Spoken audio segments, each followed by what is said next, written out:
good evening, everybody. And with the vague hope of keeping us moderately on schedule for the evening, I will begin our event. So, thank you, everybody. Thank you so much for being here for the 10th year of the annual $50,000 Idea Challenge.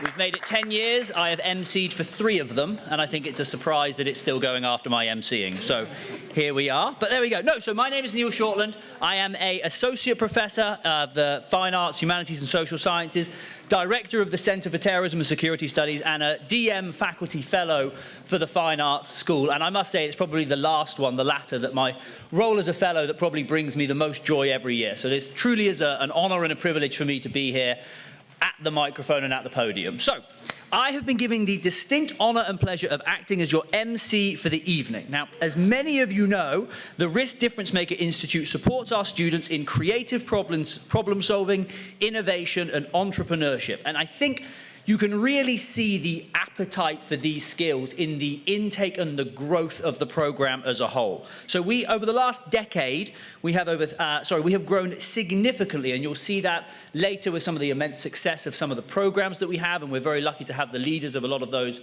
past programs in the room with us this evening. We engage over 3,000 students each year in workshops, pitch events, one-to-one training, helping these students develop these key skills. And the goal of this Idea Challenge is to help our entrepreneurial students move forward and have a positive social impact in the world. And I'm very, very lucky, I think, that as a faculty fellow, I have been able to see, having been associated with this program for a few years now, being able to see what this journey can look like for these students. And so to see some of the people who lead these programs going from this room and this competition right here to running their own companies, creating their lives, moving into a world of young entrepreneurs, young business people.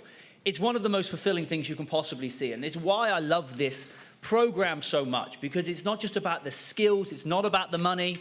It is about the money, but it's not just about the money. It's about the confidence that these students gain, the idea of selling an idea, believing in something, having someone tell you they believe in you and will invest in you. You don't get that in the classroom. That's a difference maker thing, and I think it's unbelievably invaluable. So thank you, everybody, for being here. Teams, for everything you've done. Judges, everyone. So thank you. That's just my personal note. That wasn't on the script. Next time it's going to tell me to stick to the script. But with that, I know we have many, many people to thank. But first and foremost, I would like to introduce Difference Makers founder, Chancellor Maloney. Chancellor Maloney was an early advocate of integrating entrepreneurial lessons and opportunities throughout the campus and developed the idea for a Difference Maker a decade ago. With her leadership and vision, Difference Maker has grown into a nationally recognized program. Now, as many as you know, and I'm sure the Chancellor probably hates hearing this every single time, but this is her last Difference Maker event as our Chancellor here at UMass Lowell, and we could not be happier to have you here celebrating with us. I think Holly already is going to move you to the judges panel next year, but well, it's a little secret. But no, so with that, please welcome me all in joining Chancellor Jackie Maloney to the stage.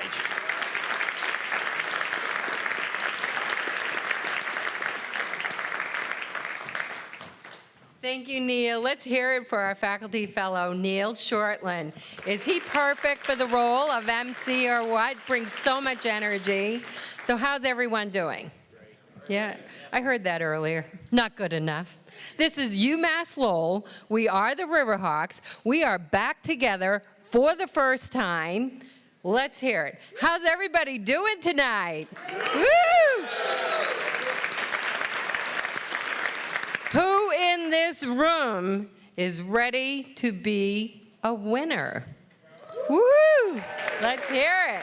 We got some teams very jeeped up out there. I can't tell you how proud I am of each and every one of you, our Difference Maker teams, for taking on this challenge to take your idea to the next level. You know, when we thought about Difference Makers and we think about our students at UMass Lowell, look, we know how smart you are.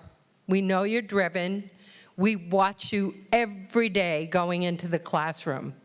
We watch you excel in your studies. We watch you help each other, support each other, getting through your degree programs, always working so hard. We know that about you. But we started Difference Makers for a reason. What we also knew was that you needed help in taking a chance. You needed some support, some ideas, and of course, a little funding along the way to make that idea happen, right? And that is why we created Difference Makers. I am so grateful to everyone who has pitched in. There are a number of you in this room, our faculty fellows, our faculty, support staff, administration, all of whom have pitched in to make Difference Makers real. So I would love to ask the faculty, the staff, and the administrators who have helped with this, just raise your hand, stand up, let everyone give you a round of applause. You deserve it. Thank you all so much. Thank you. Special thanks to Holly Lalos, our unbelievable, outstanding director. She has helped us to build Difference Makers into that nationally recognized program. I know many of you as students, I know there are some of you who are co-op students, have really gotten so much help and guidance from Holly and her entire team, so I know we want to say thank you to them. Keeping in mind, tonight, there might be the next Invisaware product. Yeah? Everyone know what Invisaware is? Yes? So with us this evening are the founders of Invisaware, Ray and Raja. Would you please stand so we can give you a big round of applause for your great accomplishments? Just like all of you, they had the courage to take their idea, to build it. They turned to the team of judges. They accepted mentoring, advising, and all the support that comes with building your own company. And I can't think of a time when I've bumped into them when I say, I heard you got some good news this week. And again tonight, what happened? You can share the news if you'd like. You can say it.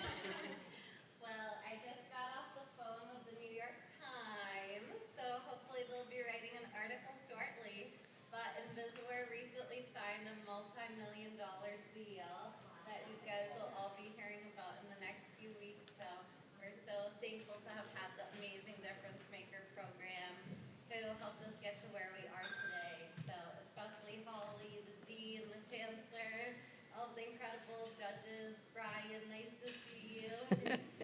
So, if you haven't bought your locket, your Invisaware locket, you can soon, but congratulations for all your success, both of you. And we know we're going to hear more great things about you and the many teams that we have had that have been successful Difference Maker teams, many of you here tonight. I just also, again, want to give my heartfelt thanks to this team of judges, many who have become some of my dearest friends, who really supported us in building the idea of Difference Makers, again, when we weren't really sure how to make it the best experience for you as students so that you too can realize your dreams. I want to say so judges, thank you so much. You're amazing people. Thank you for your friendship, for your help, and for your advice. Just one final word about Difference Makers. What's really important here is you're having a chance here to test an idea. I want to tell you, it's okay if it doesn't work. Like, I want to know about that thing over in the corner. There was someone lying on it earlier performing something, right? What is that?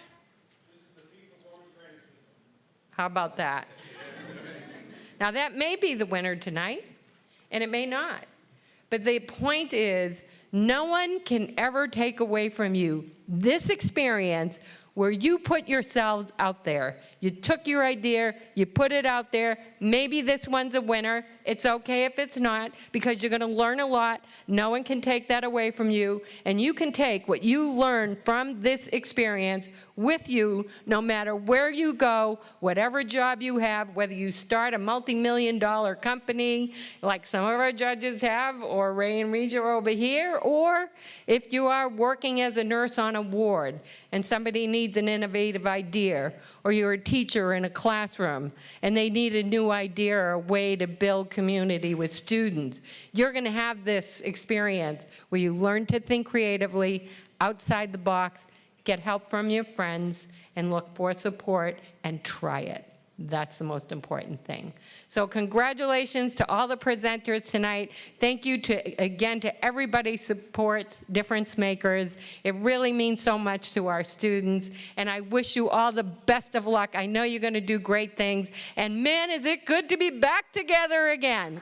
Go Riverhawks!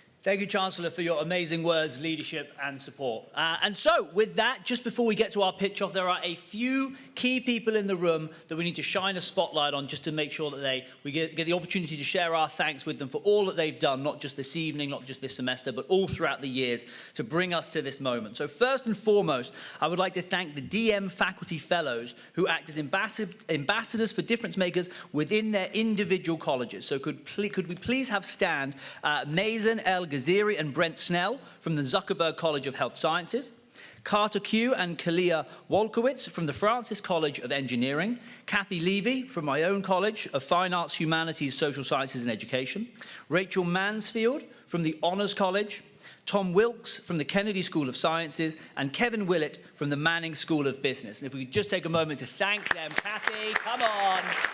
There she is.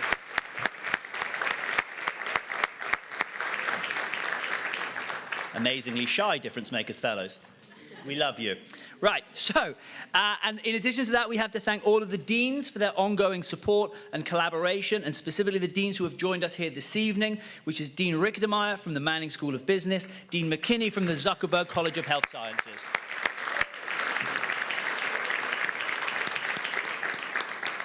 And of course, the Associate Deans, Vice Chancellors, staff, faculty, mentors, the fellow students here today, all encouraging and supporting each other, having been alongside the teams who have given these presentations. I know a lot of them rely on the peer support, on the family support, of the faculty support to get them to this point, to help them shape their ideas. So everyone in this room, I'm sure in some way you have helped a team be here today. So thank you, all of you, for everything you have done. So. Yes, and of course, I would like to thank all of the judges, supporters, and sponsors. Through their generosity, have provided $50,000 of funding and in-kind services to the students participating in tonight's event. And another thank you to all of the Difference Maker category prize sponsors this evening, which is Kim and Brian Rist from the Manning School of Business, Andrew Sutherland from the Manning School of Business, Jack Wilson, President Emeritus at the UMass system, and the in-kind legal services of $15,000 from Foley and Lardner, LLP, and Chris McKenna from the Francis College of Engineering and partner at the Foley and Lardner, LLP Legal Services. We would also like to thank Provost Hartman for his support of Difference Makers over the year, and his guidance has been instrumental to the program's success. Thank you.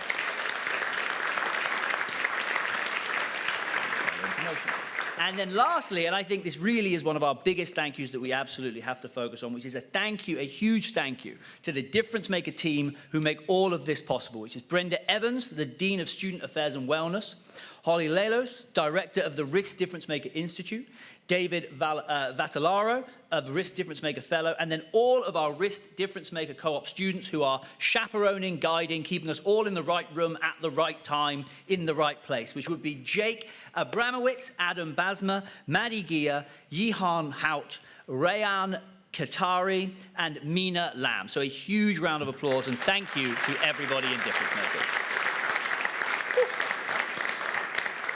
Right, and with that, we now move on to the kick-off of the event in itself. So tonight, we are going to hear 10 different teams pitch their creative ideas. Now, these 10 teams have risen to the top from the 24 other student teams who participated in the preliminary pitch-off on April 6th, and they pitched to an assortment of 19 judges who voted them on several different categories and really worked them very hard with a very intense Q&A. So the 10 teams that present this evening have been selected from a pool of 50 original applicants, which represented all colleges across the UMass Law system and over 30 academic departments. And I think that's something that's really important and often not not focused on so much in Difference Makers is the idea of how much breadth it has from where we are drawing our students. We are drawing students who are making financial companies over here. We're drawing students who are making non-profits, educational platforms, community-based programs. Every department in the college represents itself in Difference Makers and shows that whatever your major is, if you have an idea and an innovation, at Difference Makers, you can find a way to bring it to reality. I think that's something that within the program is so, so important. And then at the end of the evening, our judges will determine the $50,000 in prizes so the students can implement their solutions. And we know from the previous years and the examples that Chancellor Maloney spoke about that these funds will go to good use. I have seen $1,000 turn into $1 million. And so I cannot emphasize enough the impact that this evening will have on these teams. It truly can be life-changing. And again, that's just why I'm so thrilled to be here. And so with that, I suppose I have to, or have the joy to, thank our judges, with whom we'll be able to work our way through the evening, facilitate the Q&A, and work out who the winner of the evening will be. So I first and foremost would like to thank Lorna Boucher, 86 graduate at the Manning School of Business and Chief Marketing Officer of Instinct. I would like to thank Roger Cressy, a graduate of 87 in the Fine Arts, Humanities and Social Sciences School, partner at Mountain Wave Ventures, LLC. Brian Rist, graduate 77, the Manning School of Business, and chairman of the Rist Family Foundation. And Moira Walsh, graduate of the 1980 Zuckerberg College of Health Sciences, president of the Hospital Corporation of America's Gulf Coast District, and also a new judge this year. So thank you very much for sharing this with us. And then finally, Jack Wilson, President Emeritus of the UMass System and Distinguished Professor of Higher Education, Emerging Technologies and Innovation at UMass Lowell. So one last time, thank you judges for being here and thank you for all you will do.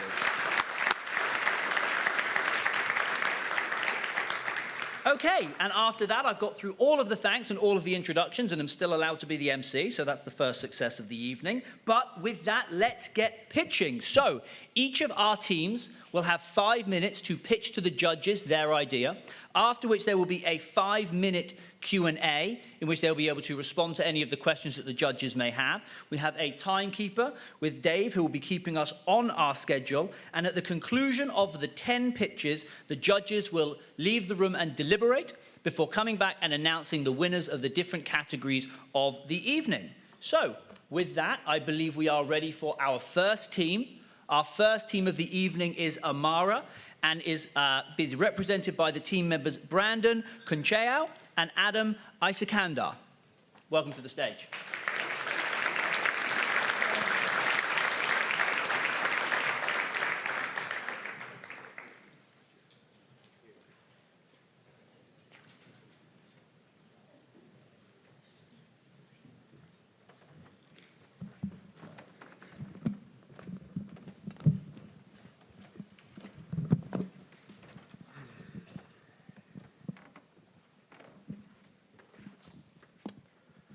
Hello, my name is Brandon Conceicao, And my name is Adam Iskandar. and today we are presenting Amara, the future of social media. Social media has lost its way. It was once a place for people to connect, to create, and to share. But now it's become a toxic environment that eats away at users' mental health. How did this happen?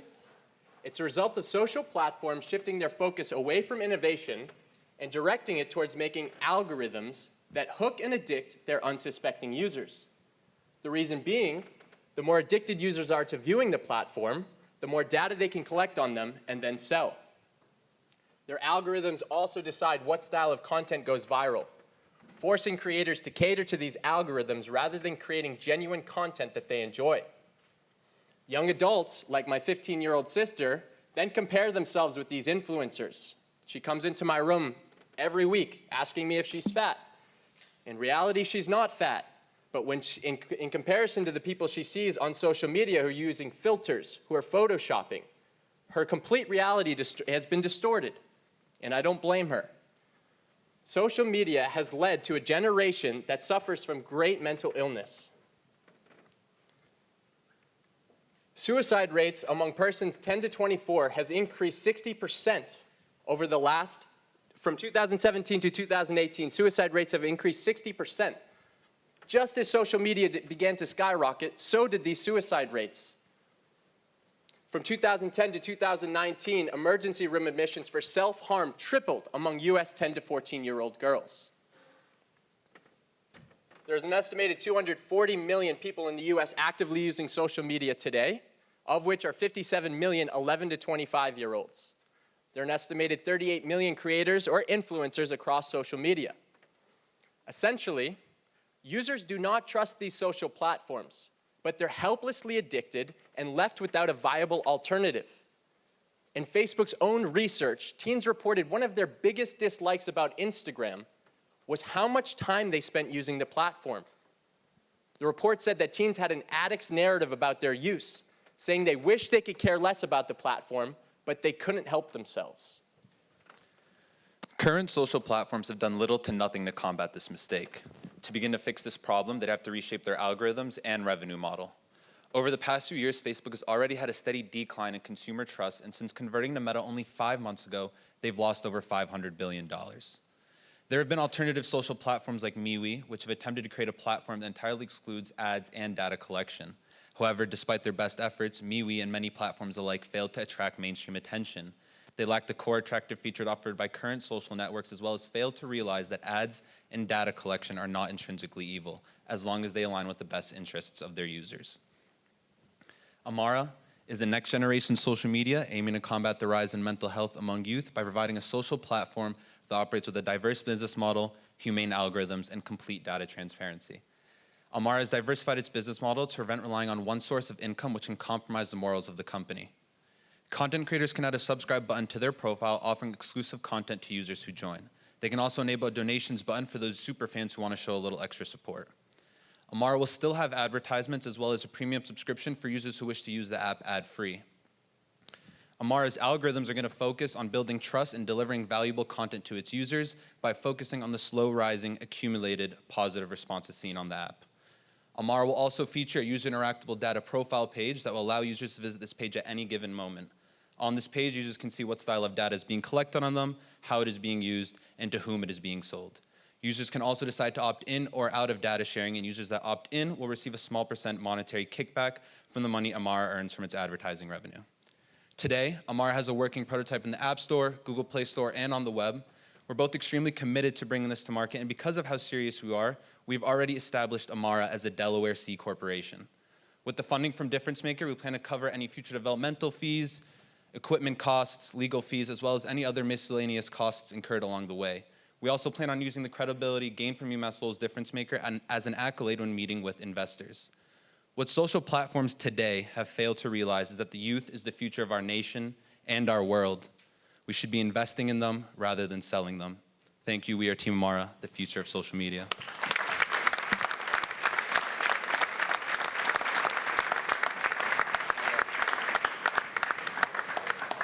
you want to start on one end and work our way down, or you want to just raise your hand? I'm up. Yep. Thank you, guys. Can you hear me okay? Yeah. Very well articulated, well researched. Did this idea come from your personal experience with younger people and their addiction, or your own potentially? It's prevalent everywhere. We are the generation that grew up with social media, whether you're young millennial or older Gen Z or Gen Z itself. It's a massive problem. My younger sister, I talk to her all about it all the time. She grew up with massive body image issues as a result of using these social platforms daily. And what do? Tell her not to use the platform? It's not realistic. These kids want a place to connect. Social media at its core is very good, but they don't have an alternative to use. They have nothing but these platforms that push these agendas or these comparative-like content styles that is really just not working for the generation. Understood. Are you considering yourselves more in the philanthropy, social responsibility space, or is this also driven by a profit model?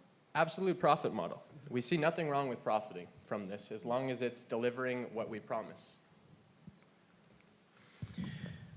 So, violent agreement with everything you guys put out there. There aren't many people who disagree with your central premise, but the correlation of forces, if you will, are aligned against you, because the success of the algorithms by the major social media companies demonstrate that promoting that type of rage, that extremism, is what is bringing people back in more than once. Your model is the glass half full. How do you think you can penetrate this overwhelming world of social media that actually profits and monetizes the extremes and doesn't monetize or profit the positives, which is what you're seeking to do? I'm going to take you to a slide real quick. So algorithm comparison. Essentially how these algorithms work on current social platforms. All algorithms work on a feedback loop. Right now, platforms like Facebook, TikTok, so on and so forth, they work on a very tight feedback loop that goes with those impulses like anger, irritation, so on and so forth. Many tech industry experts, including Jaron Lanier, who was in this Social Dilemma platform, talked about how you can do the same exact thing but with positive algorithms. And the users, at the end of the day, they won't notice the difference while they're using the platform, but over time, with their accumulated human behavior of using the platform, they'll begin to notice, wow, I don't feel so insecure. Wow, I don't feel so angry. So these algorithms, it's 50-50. You can focus on the negativity, or you can provide an algorithm that does work for the users and actually is engaging over the long run. And I think this is so needed, so don't get this wrong, but you still got to get them to find you. And they've got to, so how you plan on doing that? So currently on social networks right now, content creators are a massive part of the platform. They draw in a huge audience. They're being essentially put in the dust because they're finding more ways to cut their revenues. They're finding more ways to demonetize them on these platforms, less ways for them to share. We're creating so much so that these content creators are using third-party services. Let's say I'm a content creator on YouTube. Now I set up a Patreon account because I can't make money on YouTube anymore. So what they're doing is they're setting up third-party services or websites to upload premium content to their fan base. We've created a revenue model where these content creators can earn more money on our platform through advertising, but also have that premium subscription right on their platform. That way they don't have to maintain 2 audiences, maintain 2 platforms. And with that content creation comes their user base. Beyond that, we're also going to pay users for their data if they decide to opt in, a small percent kickback, which was mentioned back in a presidential election by a candidate named Andrew Yang. He called it the data dividend. Thank you. The audience that you're, oh, I'm sorry. Can you hear me? Yeah. The group that you're targeting, like your sister and so forth, do they know this is a problem? And why would they select, if these other areas are so popular and so sexy for this age group, how are you going to change their mind? There's nothing wrong with making this platform sexy. I don't see any problem with that, right? Good user interface, good algorithms working in the background. Again, at the end of the day, all they need to know is that they feel okay while using the platform. Currently, they're aware of their addiction to the platform. Like I said, in Facebook's own research, teens reported one of their biggest dislikes about Instagram was how much time they spent using it. In China, they have restrictions on how much time you can spend on the platform for their version of TikTok.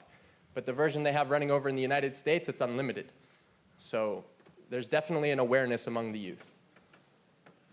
A lot of these algorithms are based upon behavioral psychology, confirmation bias, availability bias, a bunch of different things like that. How have you, do you have a behavioral psychologist to work with to kind of figure out how to develop positive reinforcement strategies and move it the other direction? Yes, I'm definitely not a behavioral psychologist, but the plan is to work with people like this. So there's organizations already in place that believe in humane technology. So for example, The Social Dilemma was a documentary released on Netflix talking about this. And there's an organization called the Center for Humane Technology. We're just looking for organizations that are doing stuff like this. So we would love to partner with a company like that and to have psychologists on our team as well to make sure that these algorithms are attaining the intended results.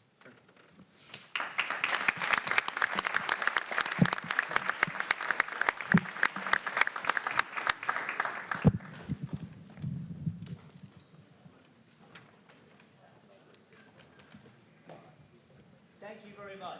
I'm a behavioral psychologist and you have my services for free any day of the week. So, all right, our next team is Hoppers, which is represented by Abigail White and Alyssa Kennedy from biology. Welcome to the stage.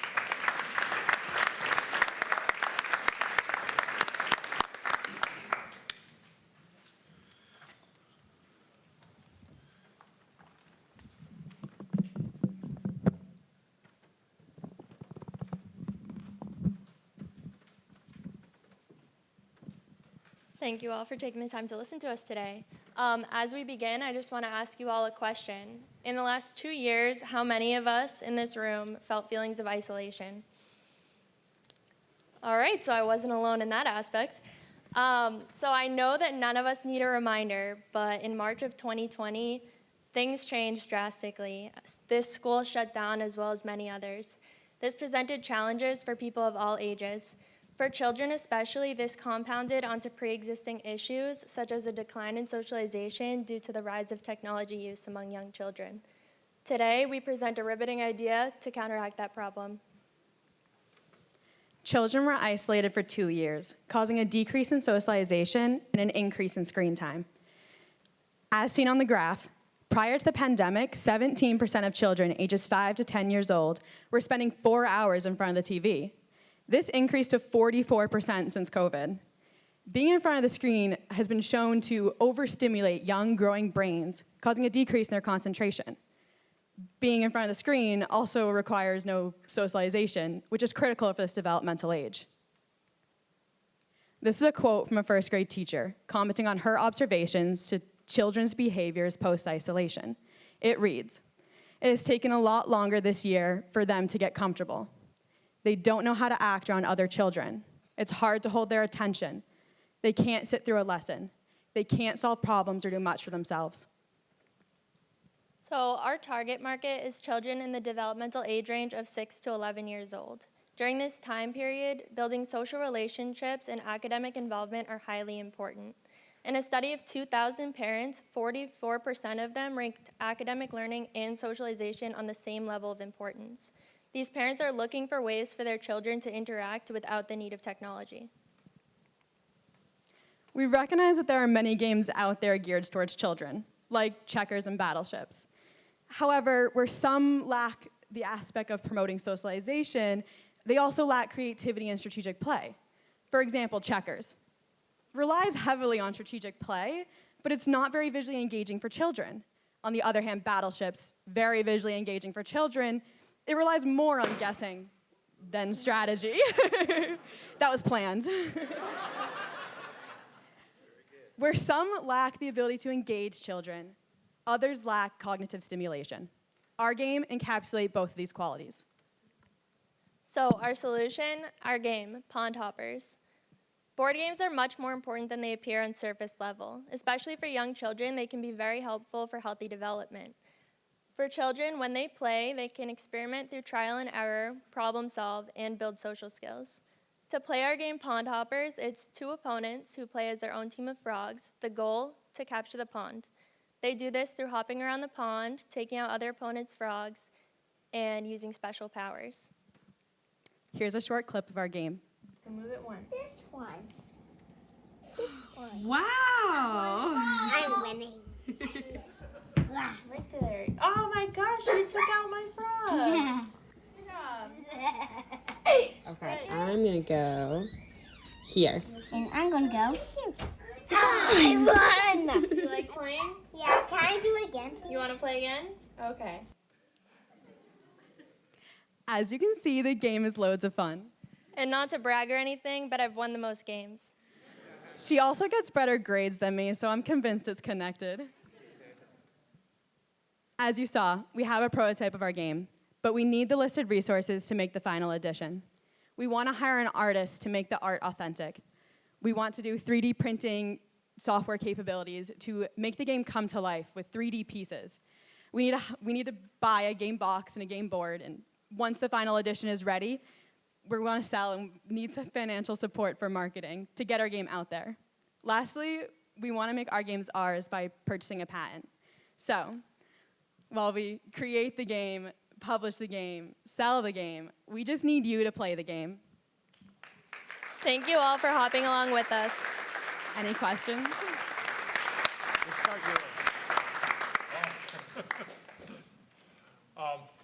Tell me a little bit about your go-to-market strategy. So our plan is to start in Lowell, talking to the Lowell elementary schools. There's about 420 students there currently. So we're going to start there, see how the teachers feel it's helping the students, whether it is helping or not, and then go from there, changing the game to make it fit our goal. We want feedback before going out to the whole public. We want feedback. We want feedback from the children, the teachers, the parents. We want to see what they think of the game. Thank you. How are you confident that the game you've come up with will help the problem that you're trying to address? So from what we witnessed from playtesting it with children already, they've definitely been more engaged. It pulled them away from playing with tablets. When given the option to play either on the tablet, watch TV, or play the game, they were wanting to play the game more. We also made it two-player because we didn't want it to be too overwhelming and too overstimulating, so it might engage children who might have a little bit more social anxiety. To comment also on this, the little boy you saw playing is Sebastian. He's Abby's nephew. And me and Abby came back to Abby's house one day to help work on the PowerPoint. And we come in, and Sebastian's watching TV. And he turns around, and he goes, "Can I play the game again? Can we play the game now? Like, you guys are here." So, perfect example of how he literally took away from the TV and came to us and wanted to play our game. And So have you talked to any game manufacturers? Like, is there certain minimums you have to do? And like, how does that all work out? yeah, so I actually found a website that does game box creations and game board creations. It's more generic. It was more just to get the estimates that you saw on the resource slide. We would have to go to them personally to get the customization of it, but the numbers you saw were from that website about what it would be a base estimate. Okay.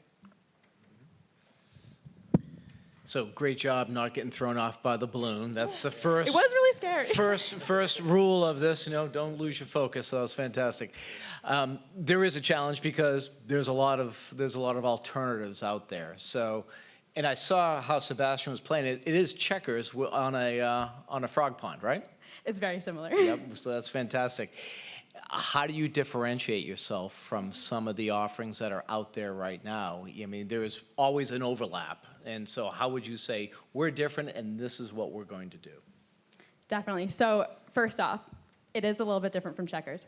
We have a great aspect where instead of getting crowned, you get hatted. And all these different hats have different powers. So one of them is, oh, huzzah, you're a wizard frog now. You can make another frog your frog. And you can take an enemy's frog and now it's your frog. There's a lot of different dynamics. So that's a little bit about how it differs from checkers. And overall, it's strategic, it's creative, it's engaging, it has all the qualities that we want for the children to see. So do you have a target age range? Is there, sort of minimum age, maximum age that you think is ideal for, this game? So for this game specifically, we were targeting 6 to 11-year-olds. Okay.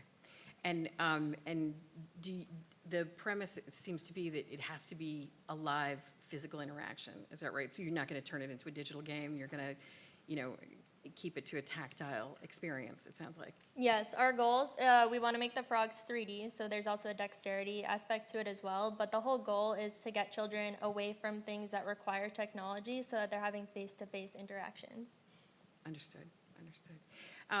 Do you feel that the buyer will be the parents, or do you feel that by proliferating this with your beta examples within school districts, that it will become a child-inspired kind of viral campaign?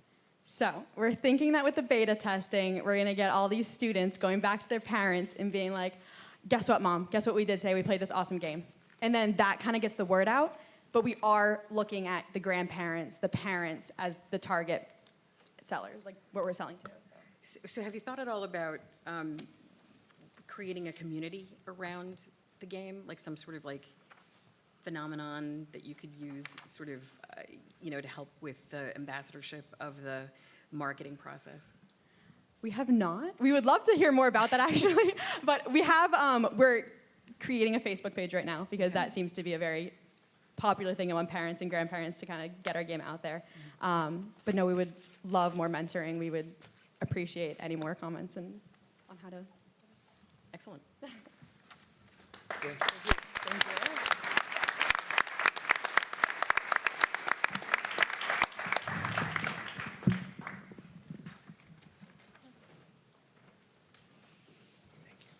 Right. Our next team is Minds with Purpose, which is Sammy Santana, and Jurice Santiago from the Business School. So welcome to the stage.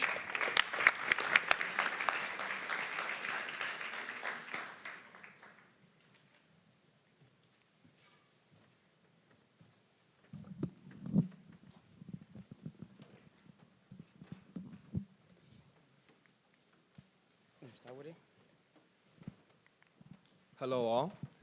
Our Difference Maker and Mind Super Purpose team is being represented today by our CEO and founder, Huddy Santiago, as well as myself, the digital media director, Sammy Santana.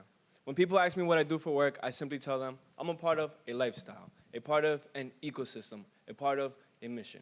Which brings me to a quote that I want to share by Mahatma Gandhi that reads, "Be the change you wish to see in the world." Be the change you wish to see in the world. As young entrepreneurs of color, we stand a chance at making a difference in this world. But before we can be the change, before we can see the change, we have to be the change. Excuse me. Our company is an entertainment agency that creates networking and exposure opportunities for local creatives, businesses, and entrepreneurs. We believe that your network is your net worth, and by meeting more people, you develop more experience that can mold your future. Our target market is the Gen Z demographic. Our target market is the Gen Z demographic, which makes up 20.2% of the United States population. The reason why we're targeting the Gen Z demographic is because these are the young business entrepreneurs and creatives that make up 40,000 jobs in Boston that generates $15 billion in annual revenue, as well as the 33,500 jobs that creatives work in Boston. Please raise your hand if you're an entrepreneur or no one. Look around the room. Please raise your hand if you're a creative or no one. Like an artist, painter, singer. I'm sure you guys don't all know each other, which leads to our problem. There exists a lack of community cohesion and lack of exposure within creatives and entrepreneurs that prohibits them from being sustainable and profitable in the long run. Recently, all businesses had to close their doors, artists couldn't cater to their fans, and entrepreneurs were halted in their development, which leads to our next slide. Yes, we're aware that there's different companies and products and services out there trying to combat this problem, like the Merrimack Valley Chamber of Commerce, Complex Networks. The MVCC holds events, has an online directory, and has business programs. Complex Networks is a community of creators and curators on a mission. We are different because we're focusing on the Gen Z community. After speaking about hundreds of creatives and entrepreneurs, what I found is that there lacks a company that focuses on the Gen Z demographic as much as creatives and entrepreneurs the same, which is our next slide, our solution. So far, being in our early ages, we're able to try many different services. We've had 3 musical events at a local business called the Spicket River Brewery down in Lawrence, having 15 local performers, one of them being a student from UMass Lowell, actually, bringing in about 150 new clients to their door. That right there is one of the things that Minds with Purpose does, which is signature events through community-based things. We also have our Music Monday events, as you can see in that picture right there, where 6 local performers are able to compete for a chance to win prizes and studio time and things like that in front of crowds of 100 to 200 people. We also are a one-stop shop agency for creators and entrepreneurs, providing services as in media production, talent management, marketing services, and live events. And right now, what we're working on, and we've worked on projects like T-Mobile grand opening commercials, nonprofits such as the Essex Arts Center, Block Party, concerts at House of Blues, to name some. But what we're working on right now is a digital community where creators and entrepreneurs can connect and collaborate. As far as resources, what we currently have is an LOC and our trademark that we were able to achieve through connecting and networking with pro bono law firms out in Boston. So we were able to achieve that at no cost, which is huge. We also have 2 in-house screens because, as you can see, we're very big on our merchandise, and we're also always wearing it, at least me.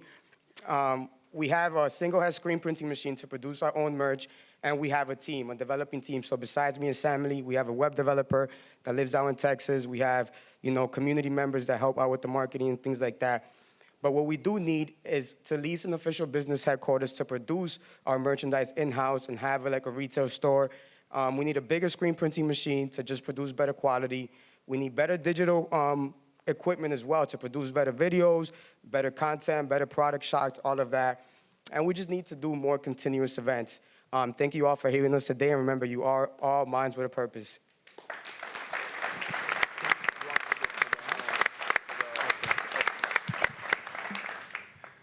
So guys, congratulations. I think that's a fantastic approach. One challenge you have is you're targeting community. A lot of people try and target community. Do you envision yourselves as being part of a state, local government type of approach, or is it all going to be private sector the whole way, or do you want to try and cut across both, right? Because a lot of entertainment people are out there, and how do you separate from what they're doing right now? So yeah, so I think we're trying to tackle both, being that we're aiming for multicultural communities. Like, yes, there's companies like TikTok, LinkedIn, Valence Community, to mention some tech companies, but they're not out in Lowell and Lawrence and doing events for creatives and entrepreneurs. They're not creating opportunities for content creators to go out there in the world and just, reach the stars. So as far as how we're going to tackle it, I think definitely both the governmental side, but also the multicultural community side. And just focusing on the Gen Z community, because we've noticed they're the ones spending the most money with us, whether it's young artists, young videographers, a young crowd coming to our events, they're the ones spending the money on us, so we want to focus on them, but as well as other creatives and entrepreneurs. Where do you get most of your revenue? Or where do you think you're going to get most of your revenue? So right here, generating revenue. So as far as revenue, live events, Yeah. our Music Monday events have actually brought about $13,000 in ticket sales, and for us and 4 events, and about $22,000 in food and beverage for the venue itself. That's on a Monday night. Monday nights are usually slow for every business, so I chose that for the fact that there's not much competition out there that day. And it's also, it's fun. You start off the week on a music event, and you just get to network and meet people. Spigot River Brewery, we've done like 3 events, like I mentioned, about 1,500 in ticket sales and 9,000 in food and beverage. We did an entrepreneurial convention in Lav Boston, had 2 UMass Lowell students perform, had another UMass Lowell entrepreneur be a vendor as well. And that's a typo. We only made 8,000 in ticket sales, not 18. But that's as far as events. When it comes to merchandise sale, we have made a couple of profit there as well, because we have good ROI, and I found certain merchandisers that work with me. Content creation, which is the commercials, the recaps, interviews, photography, and cinematography. This is a new service, so we have not made as much profit, but it is on growing. And just last week at our semifinalist pitch-off, I met Marcus Sebastiano, which is a painter, and we're already going to do a video for his fashion show on the 23rd, which is pretty cool. And then marketing is also a new service that we've just been pivoting, being that we're in the early ages. We get to try many new things. That we focus on social media management for a lot of general construction, businesses out in Boston, installation companies, and just businesses that don't have the time to really, be on their phones and controlling that, because they understand that social media, is key in today's world. Mm-hmm. So as far as revenue, this is what we have right now. But what's to come is our website, our online community, which is going to be, have a different membership tier. So it's going to be a free option, and then there's going to be paid ones where you can have more listings, more features, more functions, be a part of exclusive communities, and all that stuff. So that's what's to come. That's what we're currently working on. So it's interesting to me, you seem to have a juxtaposition of different business models kind of working together. So you're kind of like promoters and producers, but then you're also building a community that the performers themselves and the artists themselves will want to participate in, and the idea would be that you guys would help promote them or kind of connect them to gigs or to opportunities. But then you also have almost like an agency thing going where you're going to create content, et cetera. How many people behind you guys? So yeah, it's crazy. I know all the years I've been working on this, we've been working on this, my whole team, everybody tells me, you're doing so much, while also being a full-time student. But I tell them, this is how I function. I can't, be in school and not take 5, 6 courses. I can't, run a business and only do one thing. I'll be too bored.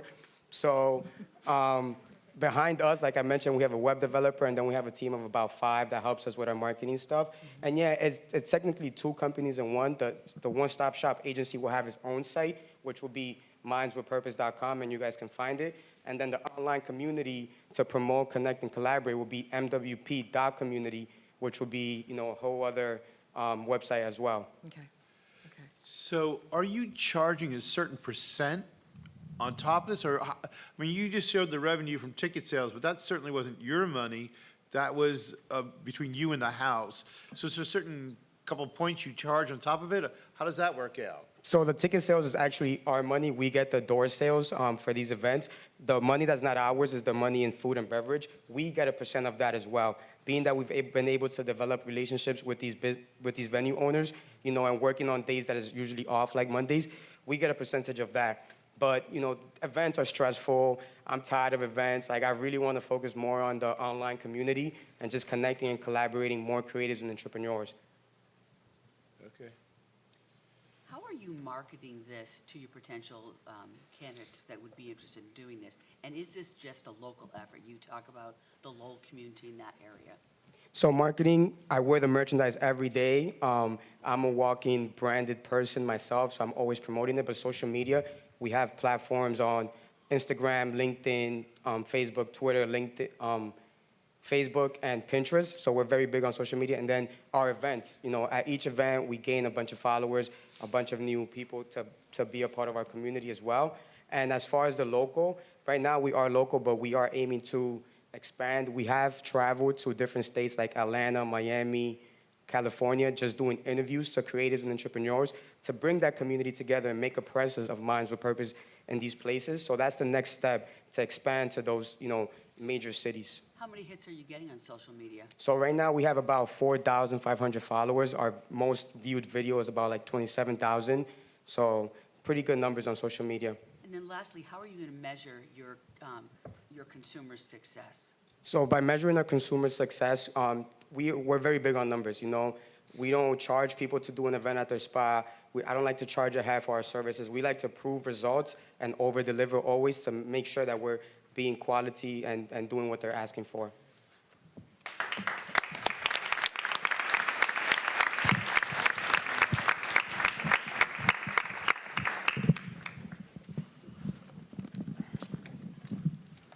And I will just let this arrive. Do you need a hand? I can be moderate. Yeah. Wow. Up a bit. Up a bit. Left a bit. On paper, this looks pretty cool. Say again. On paper, this looks pretty cool. Expertly coordinated by me. Right, and so our next team is Peak Performance. So here we have Evelyn Duffy, Mark Ellman, Stephen Evangelos, and Matthew Martell. The floor is yours, gents.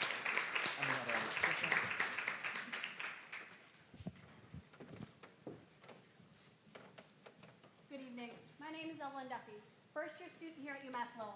And my name is Stephen Evangelos. I'm a third-year biomedical engineering student, and we are the Peak Performance Team.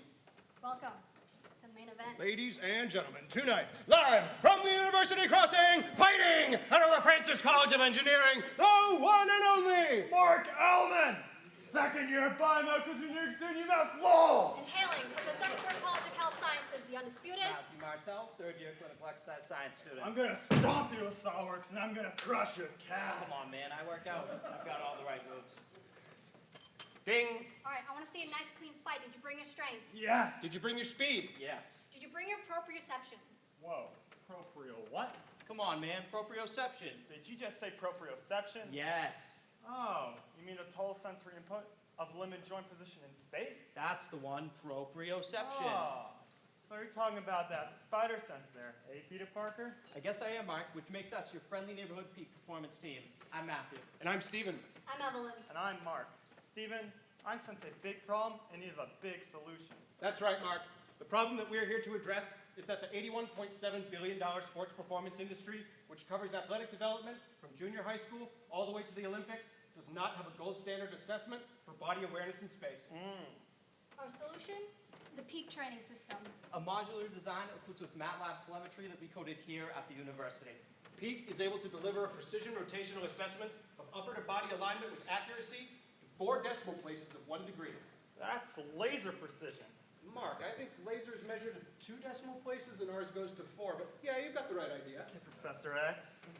All right, let's talk sports science. The sports science behind peak is the kinematic sequence. The kinematic sequence is a graphical representation of a player's ability to transfer rotational energy from the lower half of their body to the upper half of their body efficiently.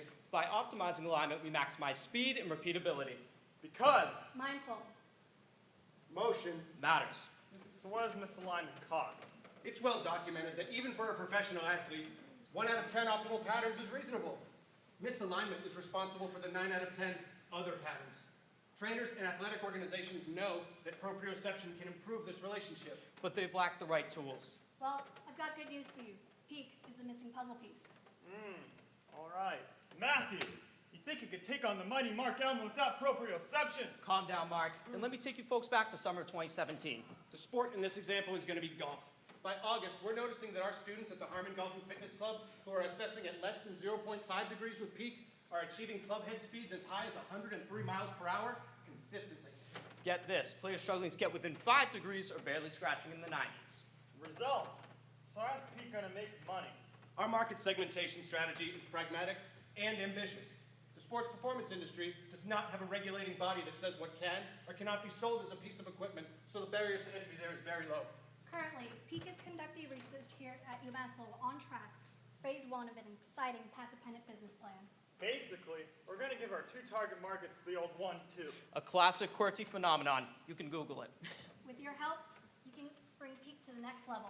That's right. With your help, we'll be able to build and distribute between 5 and 50 additional units at the 2023 PGA Trade Show in Orlando, Florida. You'll also help us secure a budget to publish 3 additional research studies that validate Peak's operational efficacy. To be clear, training standards start with journal publications.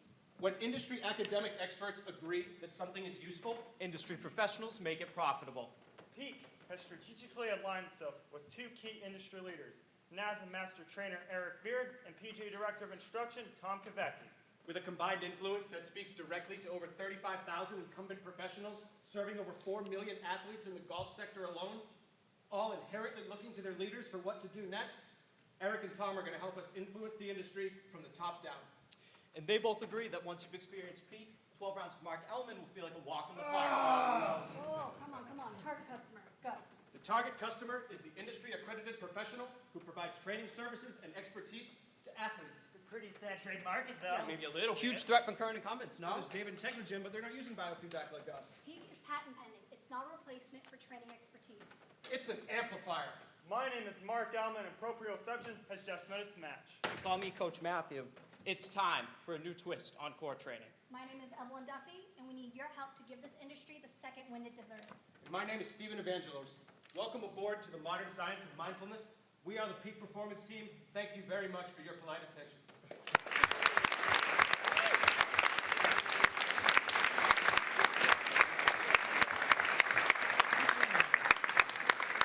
Okay, you guys did a great job of putting on a presentation, so kudos to you for that.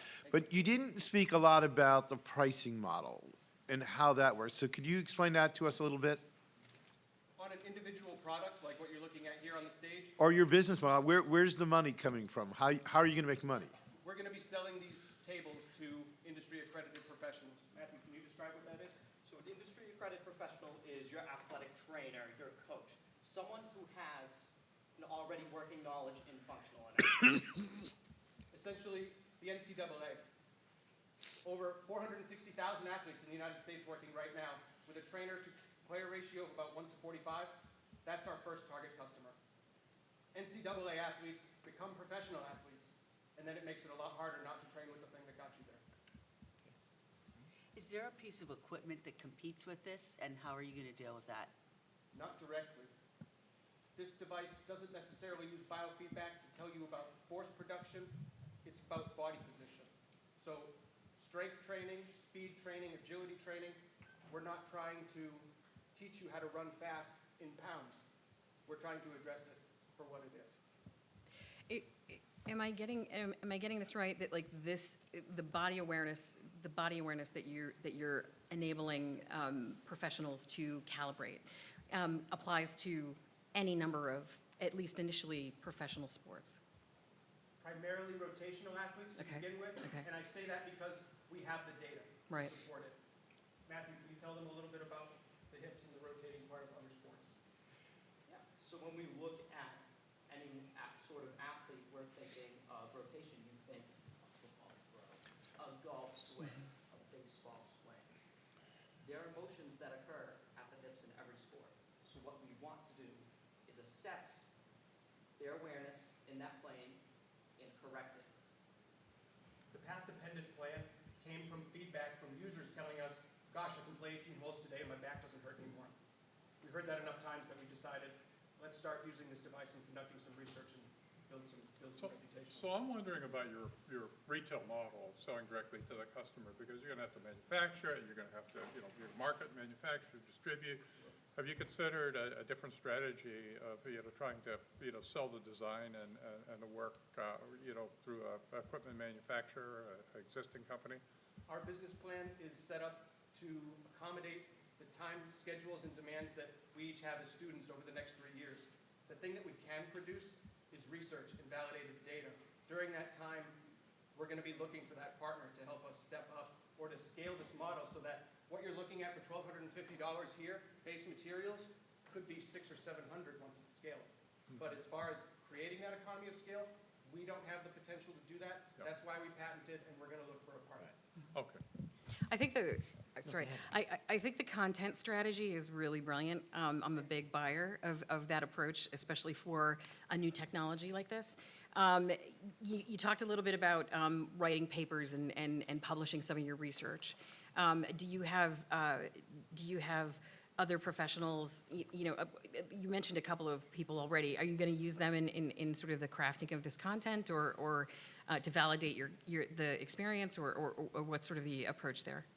The benefit of, let's use the examples of Eric and Tom. We're not saying it like, oh, LeBron James uses our table, now everybody wants one of our tables. What we're saying is high-performing athletes come to these trainers to get exclusive and specialized services. And these gentlemen have both come into the lab on their own time. Eric comes from Boston. Tom came all the way from Rockland to talk with us, and they said, I've got a population in the hundreds, so let's do research together. Well, these are very affluent sports as well, right? Golf, very affluent sport. Professional football, very affluent sport. Lots and lots of money, at play. So that's a very interesting strategy. I agree completely. We did use that tactically to our advantage here for pursuing these initial markets, but not just for the golfer. Athletic development, the children. Understood. The teenagers who want to go to college and play sports. The athlete who's in college and wants to be a professional athlete. The professional athlete who wants to be an Olympian. So a couple things. First is, a lot of people say, well, there's an app for that already. What's the response to that? Yeah, there's an app, right? I can get some data, digital data right now. You can guide me, correct me. I mean, there is all these musculoskeletal solutions that are online right now. So how do you counter that? That's a good point. So now you have that data. What are you going to do with it? Right. Now what? Matt, tell them about the training manual that you developed. So my biggest contribution to this project has been a training manual. So what I plan to do with this manual is communicate to the trainer how to use this information to correct the athlete's awareness in the space. It starts with that data point. We need to have that origin point that we can exclusively get off of this device to build a pool of knowledge and an overall protocol for the industry for how to train proprioception. And last question, have you talked to the athletic department here about possibly trying it out on current Division I, Division II athletes? We are incredibly honored to say that our first round of athletes is going to be the UMass Lowell Riverhawks baseball team. All right, fantastic.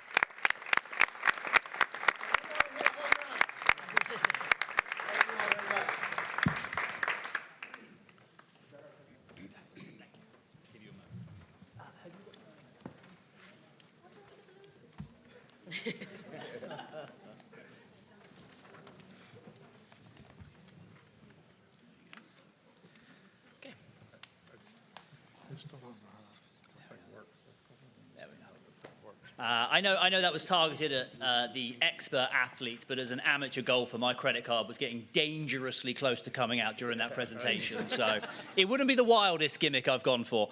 So our next team coming up now is Stock to Me, which is Matthew Allen, Matthew Kanash, and Jackson Sterrett. So gentlemen, please, the stage is yours.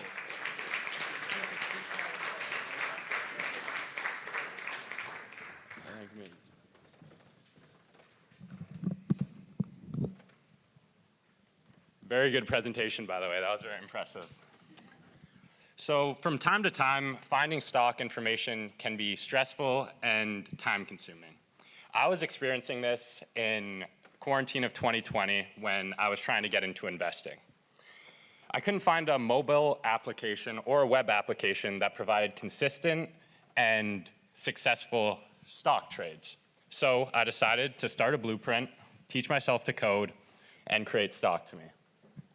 So the problem that Stock2Me solves is the exact problem that I was experiencing in that quarantine. I could not find reputable information about the stock market. And so what I created is Stock2Me, where the stock opinions are extremely simple with a buy point, sell point, and a reasoning. And that relieves stresses from the external stock market on the consumers for you to make a decision in the stock market. Moreover, every stock opinion on Stock2Me has to be attached with some sort of reasoning. So all of these users that are using it actually get to learn how to make trades. And finally, experienced traders on Stock2Me can actually monetize their benefits with good stock opinions through the STM contest. So what is our target market? Stock2Me is for everyone, but specifically for beginners, it's the best platform to get started with stocks. The simple information makes it very easy for those beginner investors to make their first trade. For expert investors, again, we created a stock opinion platform where they can just post stock opinions completely free and actually gain monetary passive income from that. And for people who are motivated to brand themselves as good traders, Stock2Me provides that for them. And for teenagers who want to test their trading ideas completely free, you can do that too. So our target market data conclusions. We surveyed over 500 people, and we found that 75% of the people at least invested some portion of their own money. 75% of people not invested in the stock market said they didn't do it because they lacked the knowledge to. Over 70% of people said that they would pay more than $5 for a single successful trade when there are hundreds of successful opinions on Stock2Me. And finally, more than 50% of Americans are invested in the stock market, and that number is rapidly growing. So it's not very surprising on a platform where you can make money by giving your opinion or using other people's opinion to make money. It has a huge target market. This was from one Google search. I found about 15 Reddit articles and a bunch of news articles that kind of confirm this. So our competitors. We're in the stock information industry, so our competitors is a very long list. However, every single app or mobile application that I have used lacks elements of Stock2Me, and that's why Stock2Me is patent pending at the moment. If we go through it, Discord, if you follow somebody on Discord, you have no idea their track record in the past, how many opinions they got right, their entire portfolio profitability, etc. On Reddit, it's even worse. It's just a bunch of people pumping and dumping stocks. So it's very difficult to find stock information. Quora is a British company that provides stock information kind of similarly to Stock2Me. However, you can't learn from the opinions, and you have no idea how long to hold those stocks or cryptos for. So what is Stock2Me? Stock2Me is the first opinion platform for cryptocurrency and stocks, of course. So every subscriber has the ability to post their opinion or view anybody else's opinion. Our servers then track those opinions in real time and provide profitability, wins, losses, and STM points. STM points is the algorithm I created that takes into account the volatility of the chosen stock, the duration of that stock opinion, the Reddit mentions, and a couple other things. And that provides us with a good indicator of how successful that trader will be. So also, as I touched on, the reasoning has to be attached to every single trade so you can actually learn from other people's opinions. So here at Stock2Me, first and foremost, we want to educate beginner investors and introduce them to the stock market as quickly, time efficiently, and simple as possible. We want to provide an opportunity for experienced traders to either brand themselves or make monetary profit off the app. And finally, bottom line is we want to help people find financial information as quickly and as efficiently as possible. Our resources so far is we've raised over $50,000. We have over 250 users, and we have 47 subscribers. And with the money, if we win here at DCU, we would use it to mostly hire opinion makers and upgrade our server because that is our target market and that's how we're going to get more users to the app. Thank you very much.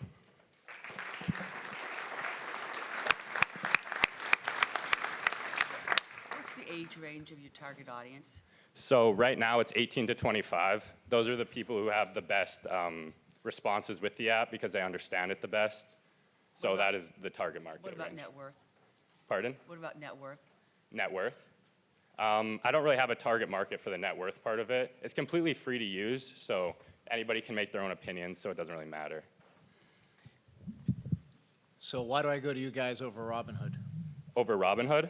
Well, you can't actually make trades on Stock to Me. But if you went on Robinhood, you couldn't find somebody who had a track record. So you can't find somebody who has this many wins, their entire history of their portfolio is this profitable, and that kind of stuff. So you don't know if you can trust that person. And I don't even think Robinhood actually has that ability to give you stock information. So right now, Fidelity and Schwab are all twitching because they don't know why, but they know you guys are doing something. But there is a lot of information out there, whether it's Motley Fool or the established financial advisors. How do you separate what you're doing from what they are monetizing successfully right now? Yeah, so how we are different is in actually a plethora of aspects. First, I'll touch on every stock opinion has a fixed duration, which you haven't seen before. That's almost the basis of our patent because we create our STM points off that duration and other stuff. So they don't give you a duration to hold that stock. And when you go onto these different apps to find the information, you don't have a choice. Motley Fool gives you a stock, you can use it or not. And they give you a newsletter, you can use it or not. On my app, you can compare all the investors, see how well their portfolios are doing, see how well this opinion maker did in this industry and this opinion maker did in this industry. So that's the biggest differences we have.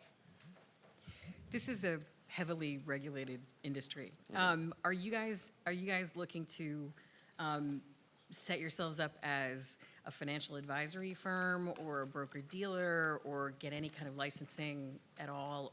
Or are you going to ensure that anybody who's making stock recommendations has those licenses? Yes, so we do not, you don't have to have a financial advising license to post on Stock to Me, of course, but reading the SEC bylaws, talking to lawyers, I'm in a family of lawyers, I know, but essentially the SEC bylaws say if you clearly state more than once on your site or the opinion that this is not financial advice and you should invest at your own risk, that is completely legal in the law, as a law.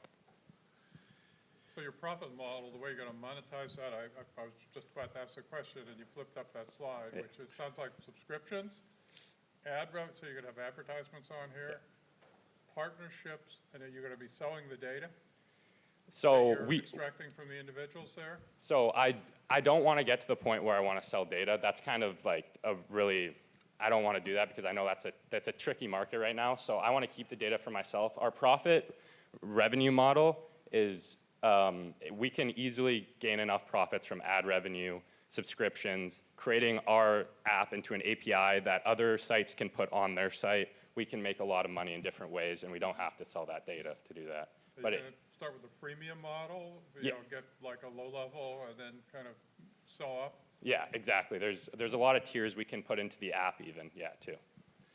Are you serving up market data or demonstrating market data? Like if you're showing sort of duration of stock ideas, are you also showing like where it's trading at now or do you have an intention to? Yeah, so there's actually a bunch of things you can see with the opinion. You can see an analysis rating, you can see the graph real time, you can see the profitability of that opinion, you can see any comments on that opinion, the reasoning, of course, and then I think that's it. But Where are you getting the real-time data? Just curious. So TradingView. So you can use their widgets in their API to get real-time data, and it's a pretty reputable source, so we can trust that data. Okay, so that was going to be my question. You're going to get the data, you're not going to just wait for people to suggest stocks on your site. You're going to see what they did elsewhere to get the ratings. So no, it's only on my site. So you can only really make the opinions on my site as we have them. Right. So your entire track record is based on your STM career, so your Stock to Me career. So it'll take a little while. It will take a little while. Right. So right now I've been using it for about 6 months, and I've made over 350 opinions. And that wasn't too hard. It's like 2 opinions a day. They take a minute to make. Okay.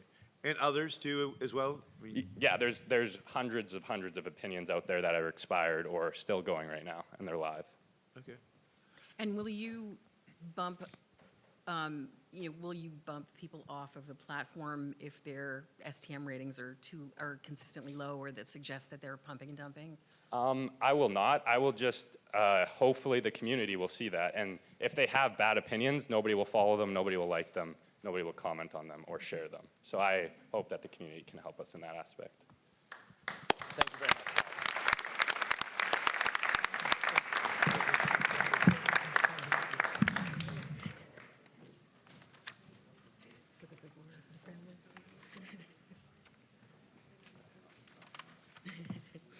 Our next group is Tendron, which is led with Ethan Block, Amy Russell, and Victoria Williams.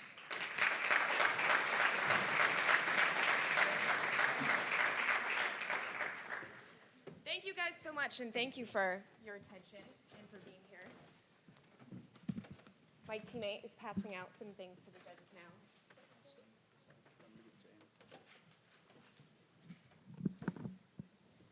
All right, perfect. Well, hello everyone. My name is Victoria Williams. This is Amy Russell and Ethan Block, and we are Tendron. We are here to innovate emergency care. We came up with the idea of our company by experiencing something that you all have probably experienced at some point, which is a very long wait in the emergency room. This personally happened to me when I had to drag my father to the emergency room after he complained about a pain on his side. He was downplaying his symptoms, and so we ended up waiting about an hour to see the doctor.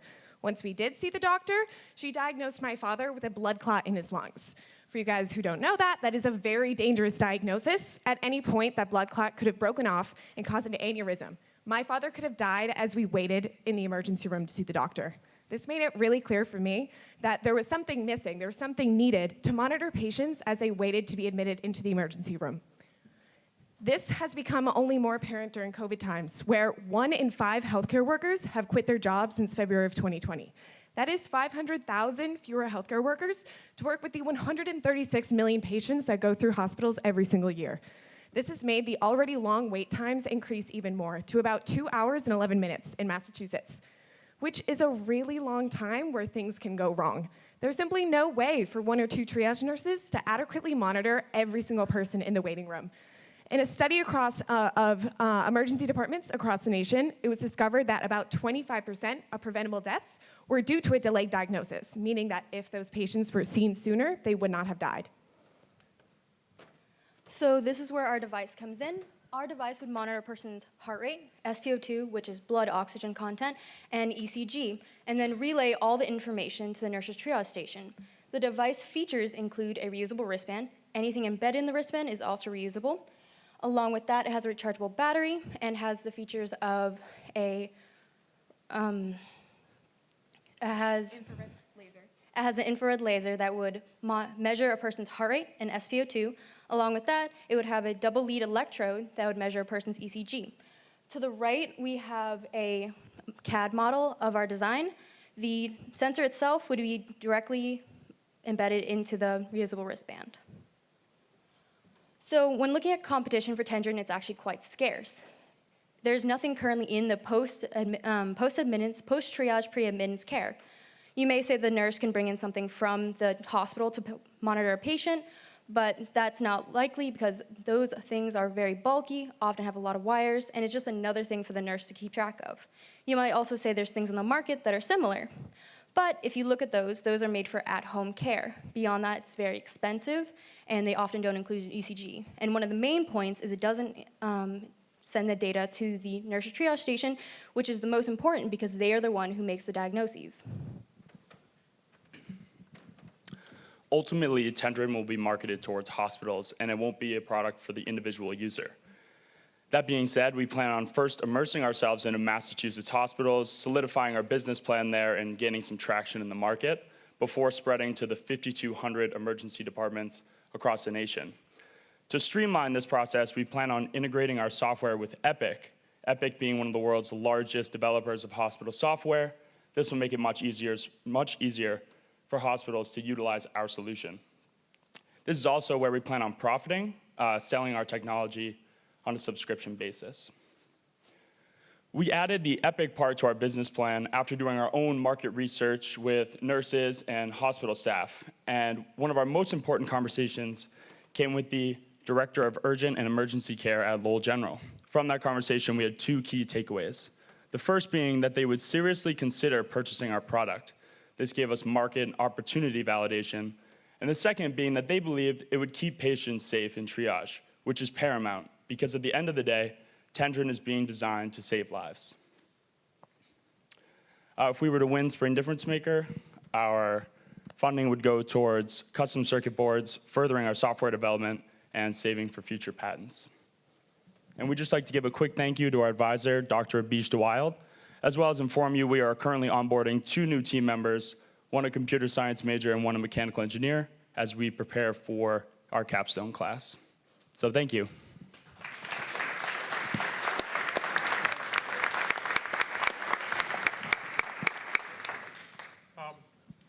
First of all, huge problem. I mean, and it's a great solution. As I was sitting here, though, I was thinking, and I look at your kind of technology and everything, how are you going to differentiate yourself from, the tech that's already available that could kind of do that, or a competitor that says uses existing tech plus just a software algorithm to feed this to the emergency room personnel? So specifically, we've had this question a lot with the Apple Watch. So if you look at the Apple Watch technology, only the ECG is actually approved by the FDA. Nothing else is. It's just for fun.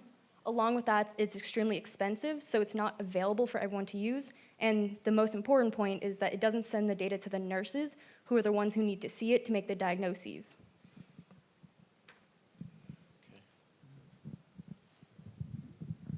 That raises a really interesting point. If you think about the intellectual property that is most valuable in this whole array of product, do you feel that it's the device itself, or do you feel it's the software that's going to be communicating with Epic and software that the hospital uses?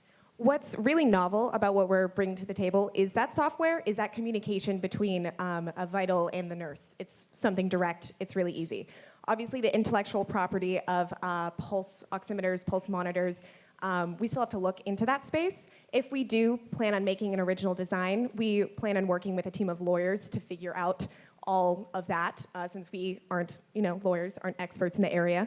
However, there is obviously the option of working with companies that have already, produced these wrist monitoring devices. Not a lot of them have ECGs, so we'll be bringing both our 2 lead ECG to the table as well as the software. Those are the 2 parts of our product, of our prototype, that are novel.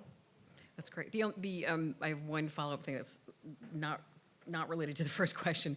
I think that from a target market standpoint, long-term care facilities might be an interesting secondary market that you want to think about as well. Yeah, we actually got that comment earlier, which is, yeah, totally true.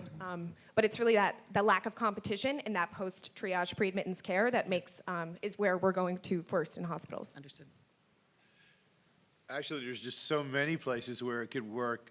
But you spoke of the software, and when you talk to the people at Lowell General, I mean, did they give you any clue what they would be willing to spend for this type of technology? Or So that's something we still need to look into. We were talking about doing more research into the CPT number of the product, confirming how similar it is to something that already exists, basing our pricing off that so they also have a return on investment.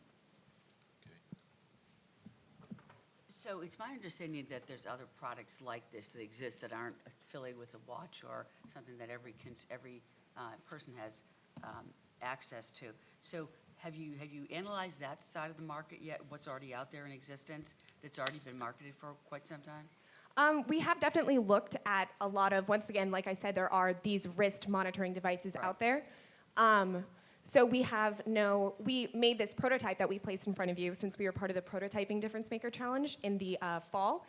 However, once doing more market research, we don't have to reinvent the wheel for this one. There are already devices that do this monitoring, so we do look at some sort of partnership. And once again, it's that software integrating with Epic that is going to be super important for the nurses. Have you already cleared the barrier that you can connect with Epic? Because that's a pretty big platform. I reach out to them. They emailed me and said they take third-party services all the time. They have public APIs you can work with and integrate your own software with. It's just to the discretion of the hospital to purchase it. And so you envision the hospital purchasing these, and do you know whether this is third-party reimbursable?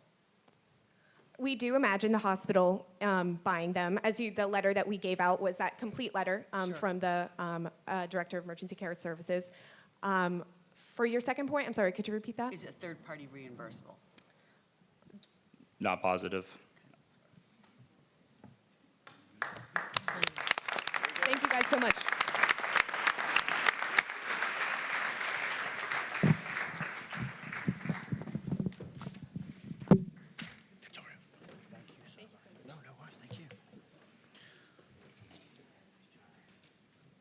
Okay, thank you everybody as we move through the evening. So our next team is ThermoExa, which is Ariel Pena Martinez and Grisel Cervante Jaramillo. So welcome to the stage.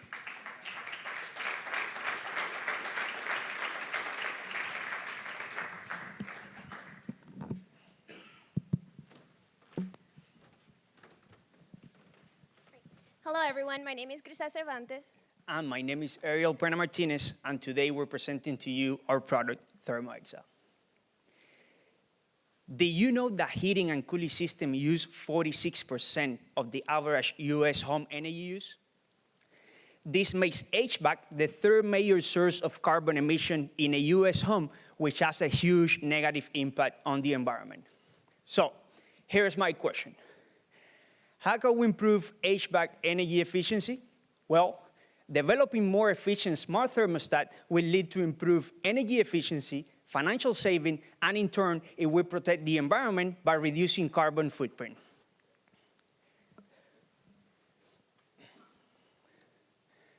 Currently, the market is dominated, North America and Europe are dominated the market share with a 96.3% in 2019, leaving immense opportunity for growth across the globe.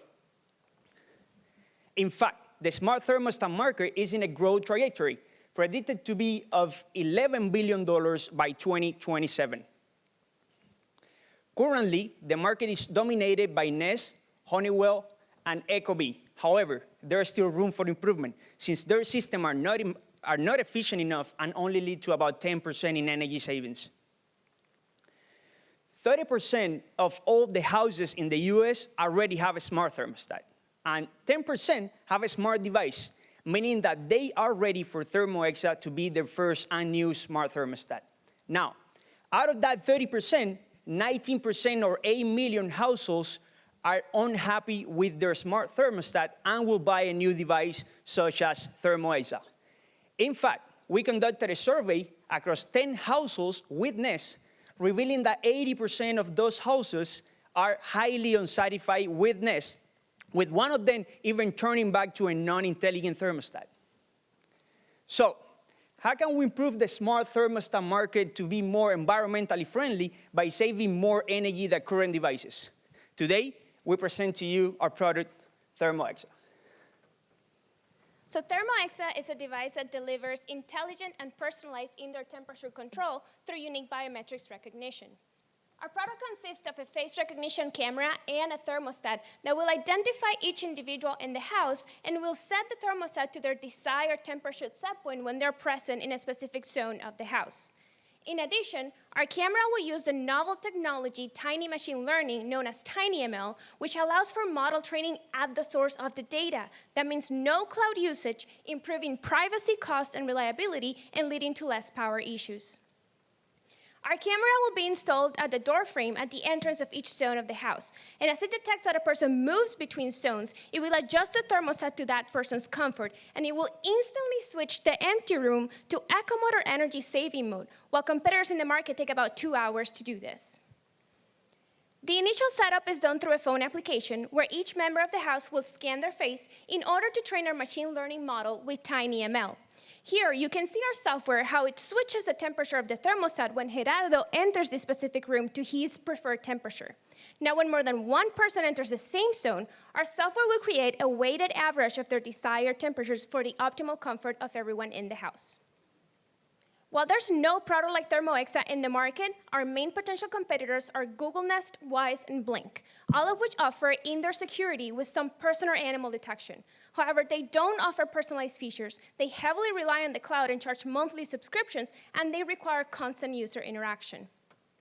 With ThermoExa, we provide advanced and personalized intelligence for the optimal comfort of everyone in the house. We provide a fully automated system where after the initial setup, you don't have to worry about touching the thermostat again. We predict a 26% decrease in energy consumption, meaning 2 hours that your HVAC will rest, reducing the impact on the environment. And lastly, we provide improved privacy by having a camera cover that is activated by a motion sensor and with the use of TinyML, meaning no videos or audio in the cloud.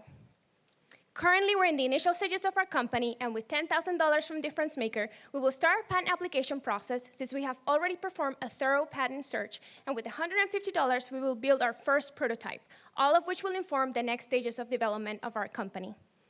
For more information, please visit our website, thermoexa.com. Thank you so much all for listening, and we'll take any questions now.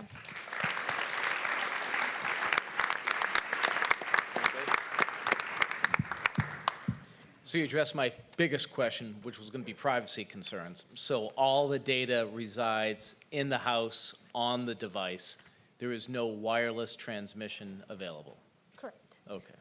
Well, there's actually wireless transmission, but it'll be just bits of information and no confidence data, no private data, anything related. Your photos, everything will be in a slide, just a memory. Flash memory, and everything will reside there. Once the machine learning model is trained by the same device, it will just reside in the same for every device. No data traveling back and forth to the cloud, sending the pictures, training in the cloud, go back and put the model in the camera and then recognize the face. Everything will be in the same device. So why can't Nest just do an iteration of what they're doing now in order to solve what you're trying to solve? Sorry, could you repeat that question? Why couldn't Nest just do a small change in their approach in order to address a large part of what you're trying to do? Well, there is actually no small change to what Nest have now. They don't even use TinyML technology. So TinyML is a fairly recently new technology. It's still work in progress. That technology is from 2019, 2020. Like, for example, if we would like to put TinyML on InvisiWare, that's still too little to put TinyML there. But it's coming. And in addition, we are providing improved advantage to what they're doing. We're bringing in this personalized aspect to it. We're bringing this increase in energy efficiency with our system, which even if they would, update their Nest with TinyML and do the machine learning model in the Nest, they're still lacking all of these features that we're bringing in with our camera. And so TinyML is your secret sauce. Yes, and the camera. It's one ingredient. It's one of it. Yeah. It's the combination of the face recognition camera, bringing this personalized feature, improve energy efficiency, and TinyML, which will improve privacy. So we're bringing all of these features together to provide a better product. So this is very interesting, and we spend a lot of time in this industry. So you're going to have cameras that are basically on every opening, every entrance to every room, So or every zone? Right, so it depends on the amount of zones that you would have in your house. So think about it, as many thermostats as you would have in your house would be as many cameras as you would need. No, you would need a lot more because you could have a thermostat in the middle of a room in 6 different ways to get into that room. You got to be able to pick up those people somewhere. You would have to find a strategic position, and normally the more frequent configuration of houses don't have 6 entrances to the same zone. Right, But yes, you would need to place it in a strategic position in your house. That's very cool. Yeah, I was going to say, let's say you only have one thermostat, which is fairly close to the average U.S. thermostat per house. You will need only one camera in the entrance of the house. That's it. That's all you will need. And you're saving money also in Ring. But all the entrances. Because if you came in the front door, you'd have to pick you up there. You came in the back door, they got to pick you up there. Right. Right. Right. Yeah. Does the technology know, so the technology is monitoring when someone enters the zone and when they leave? Yes, so it has directionality. It'll know which direction is the zone and which direction it's out, and then that'll help tell is it empty or not, and then instantly enter into echo mode or energy saving mode. Okay, Sorry. so I have one more question. Do you have one of these? We're actually building one, yeah. Okay, but at this moment, you don't technically have one. Well, the machine learning model is working, as Okay. shown in the video. Okay. That's working. We just need to put it inside the hardware. We're working So in the hardware now. You have a camera that fires this software up. Yep, basically, yeah. That's cool. I'm not sure I understand how this is going to recognize your question. So in a typical house, many of those, you can have two zones, and people are going to be walking through those zones all the time. I'm thinking of my own residence. How are you dealing with that? So basically the equipments, the actual heating and cooling systems have their own algorithms to deal with that so that it doesn't have a negative impact on the equipment itself. So it has a lag time of a couple of minutes, about 5 to 10 minutes before it starts running to achieve that set point. And then that helps with that constant moving so that it doesn't affect the equipment. So there'd be a cool down period. Yeah, All the equipments have That's- that to protect themselves. right. That's actually what eco mode is, a cool down. It's not really that the air conditioner turns off. Right. It turns off. It's actually a cool down. Like, you can start now playing with your thermostat, like doing this, and it will do the same thing. It won't change. It won't affect the set point. How are you going to work at, no, go ahead. Just real quick one, how are you going to work at my wife and I have 5-degree difference in favorite temperature range. Are we going to drive the system crazy? Or is it going to pick an average? And make both of us Well, angry? not really an average. Through the app, you will have the possibility to set priorities. Let's say that you So I can care set more my than your priorities. wife about temperature, you can have more priorities, and then it will be a weighted average. So your priority matters. If it's 50 and 50, it will just be an average. It'll be 100% my wife. Yeah. That's the way to go. Thank you.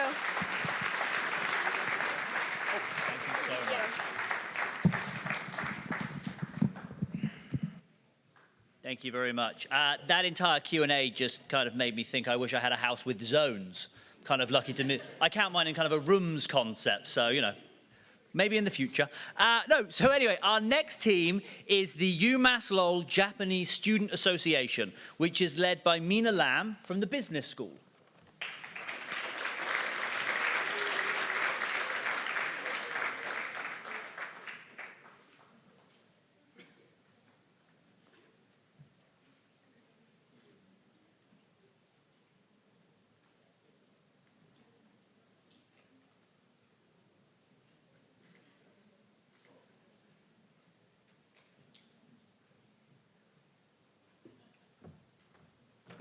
So hello, everyone. My name is Mina Lam. I'm a finance and marketing major, also minoring in economics.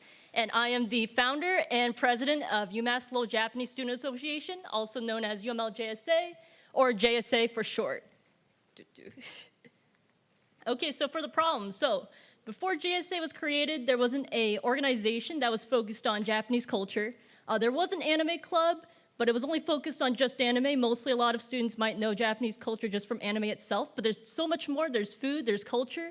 There's also the Japanese language as well, like hiragana, katakana as well. So definitely, I wanted to create this organization to meet others who are passionate about Japanese culture, as well as getting to meet other people and learn more about Japanese culture.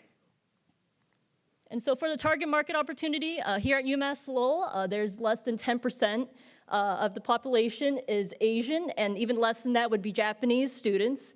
And so I wanted to create a way for other students to bond with others and an opportunity to help promote with inclusivity and also providing more social interactions, especially since we're coming back from the pandemic and everything was virtual. It's kind of hard to find a lot of people who have similar interests as us. And also, I believe that it will help with increasing retention rates and also motivating more international students to come to UMass Lowell and learn more about this organization. And so through our survey, a lot of the students wanted to meet other students who are interested in the culture, learning about the culture, and also connecting with other students as well. So competitor analysis. So there are over 200 clubs here on campus, And there are a lot of programs and events that can occur during our meeting times especially. And as an RA, there's definitely community builders at residence halls as well. But for our organization, it's focused on Japanese culture, and it allows a lot of students to meet with us on designated meeting times. So for our solutions, so when I started the club, it was actually almost a year ago on April 23rd, 2021, when it finally got approved by the governance committee and SGA. And so for my solution, we can organize general meetings and events. We actually had a night market right below. We made onigiri and sushi, and we fundraised for our club. And we also had Asian Night, where we collaborate with other UML Asian cultural clubs here and had performances happening. And that's me and some of my e-board members there as well. And another solution, so we joined Asian Council, so we helped out, especially with Asian Night and Night Market, where we collaborated with other Asian cultural events. We joined Engine through UMass Boston, where we organized this Undakai, which is a Japanese sports event, which took place in BU, and we got to meet a lot of the other students as well. And we could definitely reach out to the Japanese Society of Boston nonprofit to help collab with us, as well as reaching out to GE2, the Global Exchange program here at UMass Lowell for a potential collaboration to go to Japan. We also have the Senpai Koai program, which we created for other students to be able to learn more about the culture, but also prepare to join our e-board as well. And we have also collaborated with the Avitas program, and we have two students, Takiro and Frank, who are part of the program, and they offered to help out with mentoring our students and helping out with networking as well. And so here's some pictures from first day engagement fair, getting that word out there, our general meetings. We had a karaoke night. And yeah, we had an e-board dinner as well, and we had our spring engagement fair, and you can see the stickers and buttons that I handed out to you judges. And pretty much this entire process, we got to meet a lot of people and just bond as an e-board as well. And for our resources, we would like to ask for $5,500 in order to continue funding JSA. When starting this club, we were originally supposed to get $600, but for some reason we only got the $300. And starting as a new club definitely will take some time to grow. And so we would like to have, out of that $5,500, have $500 on transportation, just going to places, especially just connecting with the other colleges with the Japanese cultural clubs, as well as having $500 on Japanese language lessons, which is focused on writing and speaking. And also having $2,000 focused on community events, so networking events especially, getting to know other people as well. And having $1,500 focused on apparel, just to bring more awareness about our club, and especially since our members, there's at least 80 members in our club currently, so definitely gonna take some funding to provide that. And for $1,000, it would be towards, for the general meetings, getting snacks and also other resources for students especially, and maybe grad stills for all the seniors in our club as well, and having Japanese snacks as well. And so I would like to thank you all for listening to me, and if you have any questions, reach out to my student email or also UML GSA, as well as our social media through Linktree as well. Thank you.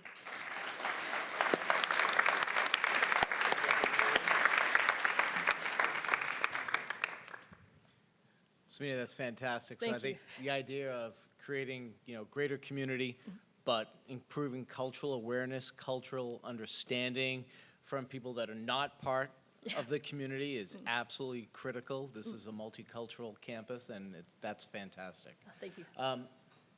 You're a club like every other club. Oh, yes. So from an innovator's perspective, what do you want to do with it that takes it to the next level? Definitely using this club as a way to promote more about Japanese culture, just because throughout the Lowell area, there's not really much organizations. Like, for example, the Japanese Society of Boston, they have a nonprofit focused on Japanese culture there, but there's not really much organizations focused on Japanese culture throughout Lowell. So I wanted to create this club, but hopefully grow it into this nonprofit organization for other students from Lowell, and even collaborate with Lowell High. They have their own Japanese clubs as well. And it's just a great way to have Lowell stand out even more, to promote more awareness towards Japanese students and also the culture itself as well. So your nonprofit point, I think, is an important one. Would there be community activities that you would participate in that aren't naturally keyed up toward JSA per se, but towards a broader improvement of the community writ large, if you will? What, from a nonprofit side, what would you want to accomplish? Okay, definitely so far we're just trying to grow as much as we can, get more people to know more about JSA.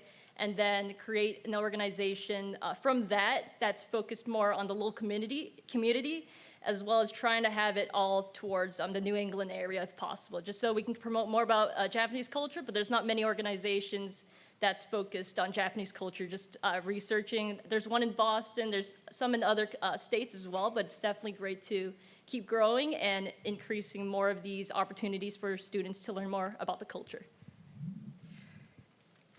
I agree. I think multicultural education is enormously important for everyone. I wonder if and do you have ambitions for liaising or sort of connecting with Japanese-owned companies that might be future employers, or Japan-based organizations that can assist in your educational efforts? Oh yes, definitely. Just because through the APITAS program itself, we have collaborated with some of the actual members there. They're offering to help mentor our students and giving more information on what their lifestyle is like in Japan as well. And definitely just hearing more from other Japanese companies as well. It's just going to help us network, learn more about Japanese culture, and just making connections, just helping and networking. And it's going to help JSA grow especially. So thank you for letting me know about that. What percent of the Japanese student population is participating in your club currently? Oh, currently. So far we have at least 5 students on our e-board member, actually. So our social media coordinator, Junichi, he's actually in Japan, and he's part of the APITAS program, and he helps us out as a social media coordinator. So he helps us out with social media, so it's really great just to see what his lifestyle is like in Japan. We actually had a general meeting focused on his job, what he does each day. It was great just to show other students like what he does as his lifestyle especially. And definitely, we have our other e-board member, our vice president. He's Japanese American. He shares about his experience going to Japan and also teaching a little bit about the language to our members as well.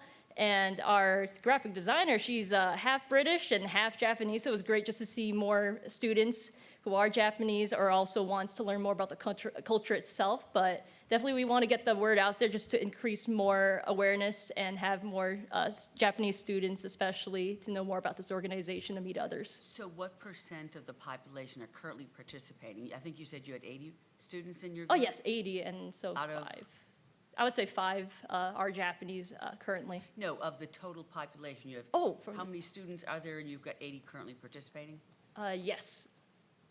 So 5 students out of the 80 members in our organization, so probably about, I would say 5% or 3% around there. And we just wanted to get more awareness towards the club because there are some Japanese students who may not know about the club, especially since it's really new, but we wanted to continue collaborating with OMA. We had some community events where we did tabling events, and we just wanted to get the word out there so Japanese students and also all students who are passionate about learning or meeting others about the culture can meet through this community organization. One of the things that's a great example of, social entrepreneurship, but one of the things about social entrepreneurship is how do you make it sustainable?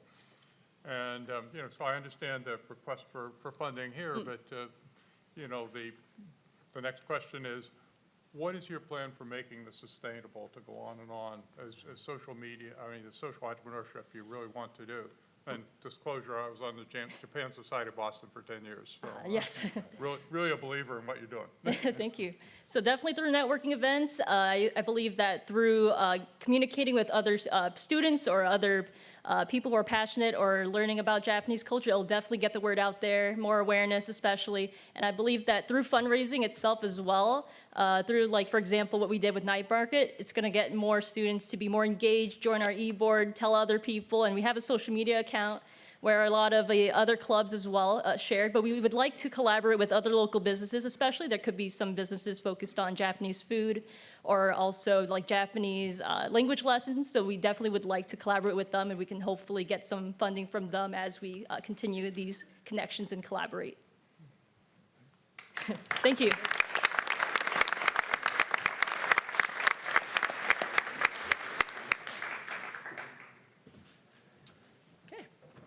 Our penultimate team for the evening is You Success, which is Caitlin Catron, Kyle Knapp, Anna Cudeo, Michaela Murphy, and Nina Penkar. welcome to the stage.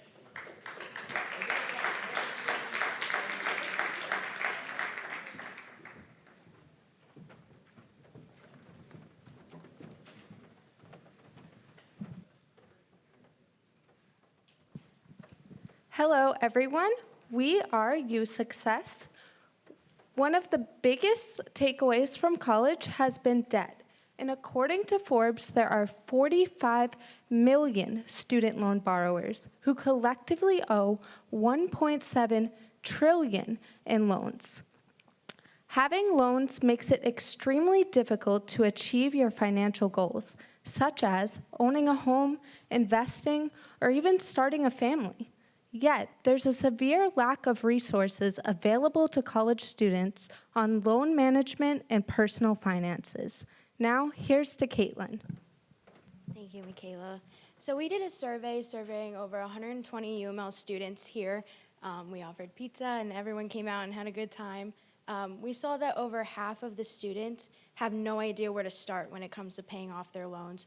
And that's something that we really haven't thought about coming in as freshmen.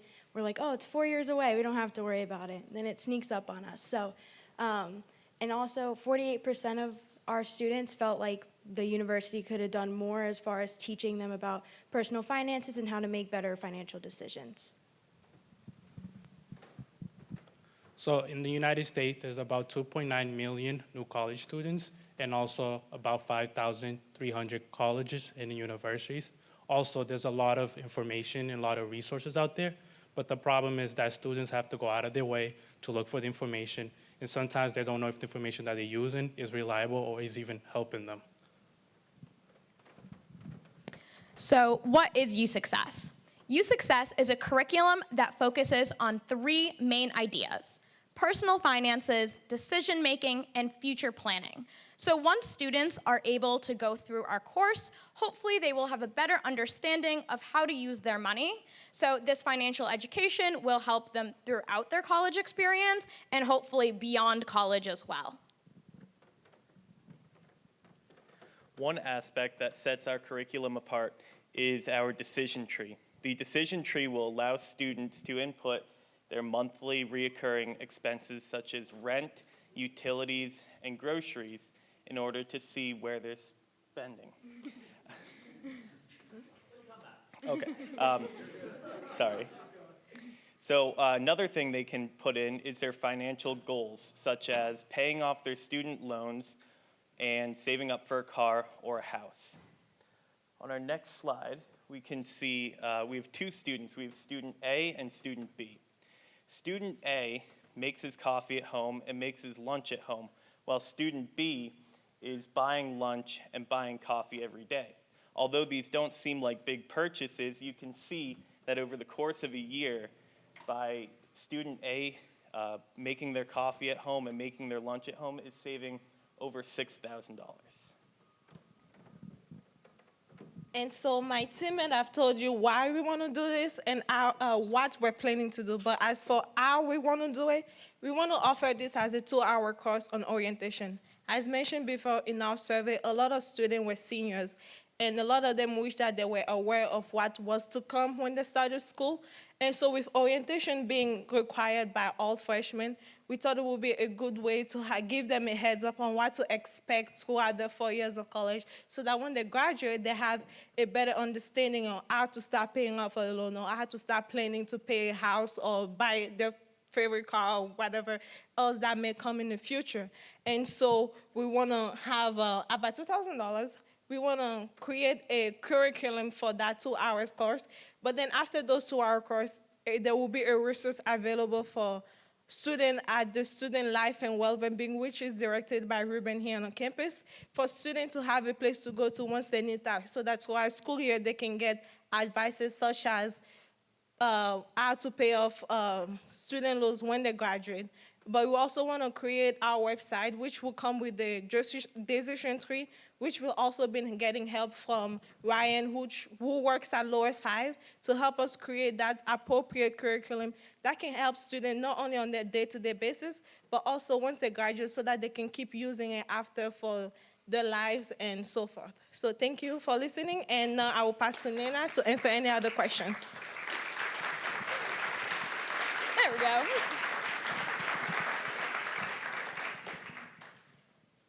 So first, I think it's a huge problem, and I compliment you guys for working on it. But did you ever think that maybe the problem starts earlier than college and maybe even before? So can you talk about that a little bit? Yes, so this problem is huge, and we have talked to so many people about this idea, from a lot of people that are here that have been out of college for 20, 30, 40 years. They tell us that they're still paying off their student loans. So our primary target market is the first-time college student because it's easily accessible, and we would like to start our product off that way. But the unique part about our product is this curriculum. So once we build it out, we will be able to target it to multiple groups of people, such as high school seniors. That's a huge one because a lot of seniors aren't planning on going into college, but they still face these financial issues. Also, the younger we get this information out, the better. So once we develop it at the college freshman level, we would like to develop it to younger groups as well. Thank you. So are you seeing this as a requirement for freshmen? Yes. So we wanted this course to be taken by every single UMass Lowell student. So we played around with some different ways of how to deliver it. So our first idea was we'll have a required course. Every freshman has to take college writing, gen eds, such like that. But it's hard to get a class accredited, and it's hard to place it into the curriculum. So by putting it through the orientation program, a program that every single student through UMass Lowell has to take, that is how we will be able to get it. Thank you. Are you building a platform to do this, a web platform or some, yeah? Yes, so this decision tree will be on a website, and we hope to integrate that within the UMass Lowell website as well. So if you go to your counselor, your academic counselor, if you go to the Solution Center, if you go to the International Students and Scholars Office and you have any questions, they can direct you to a reputable source that you can get all of this information at. So financial literacy is a life skill, and it's a life skill that's not taught. So I'm behind you 110% because I have a college freshman right now. And she said one of the best courses she took in high school was personal finance. Yes. So that type of life skill is absolutely important. Yes. So you have one bank that you're working with right now. Do you have a strategy to expand out? Because more people, more businesses in the finance sector that work with you, I gotta believe there is all sorts of relationship building for them down the road. Oh, yes. So there are huge opportunities for this idea to expand. So right now, we want to focus at the university level. UMass Lowell has one of the greatest ROIs, return on investment, which is fantastic, but a lot of universities do not have that same ROI. So we would like to market it to different universities, but we would like to bring it to other banks as well. So they can offer this curriculum to their users, especially those younger users who are maybe first getting a checking account or a credit card for the first time. So that's how we would like to partner with local banks, starting with Lowell 5. Ryan has given us a lot of fantastic information on like the different kinds of loans that students are taking out. So we really want to blend the information from the private sector into this curriculum as well. And it should be a core curriculum. I think you're spot It should.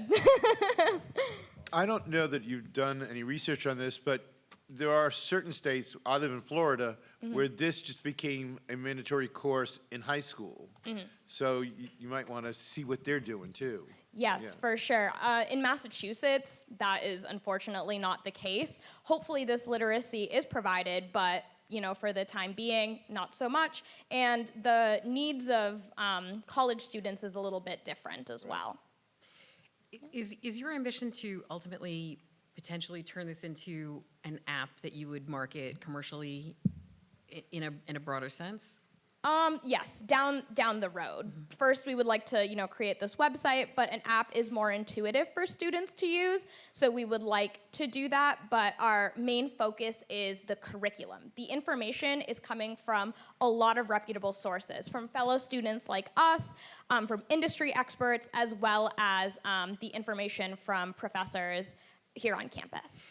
So is that the core of the differentiation for this offering versus like, other personal finance courses? Is it sort of the peer-to-peer thing that you guys are thinking about? Exactly. So you can go online, you can Google personal finances, but a lot of the information is very confusing and we don't know if it's reliable or not. So that is, the essence of our product, that reliable and trustworthy information. That's easy to use. Thank you.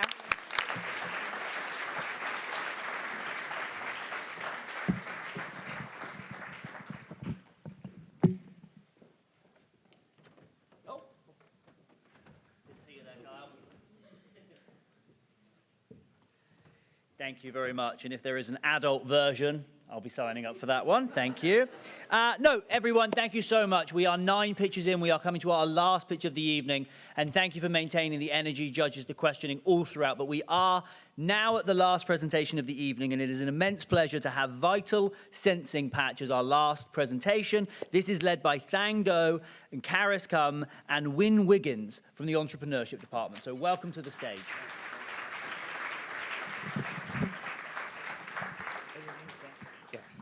Hello, everyone. Well, last but not the least. Hello, I'm Win Wiggins. I'm Harris Kum. I'm Thang Do, and we are the Vital Sensing Patch.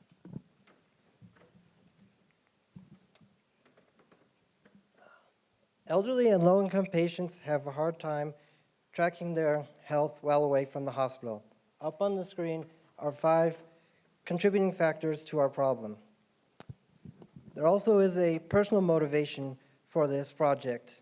My father was diagnosed with stage 4 pancreas cancer in December of 2020. He has a hard time tracking his health well away from the hospital as well, and I'd like to help others in a similar situation. So currently, the U.S. population as of 2019 is about 330 million people, as we could see. Of that population, 133 million have more than one chronic disease. That's ranging anywhere from hypertension to other heart-related diseases or long-term conditions.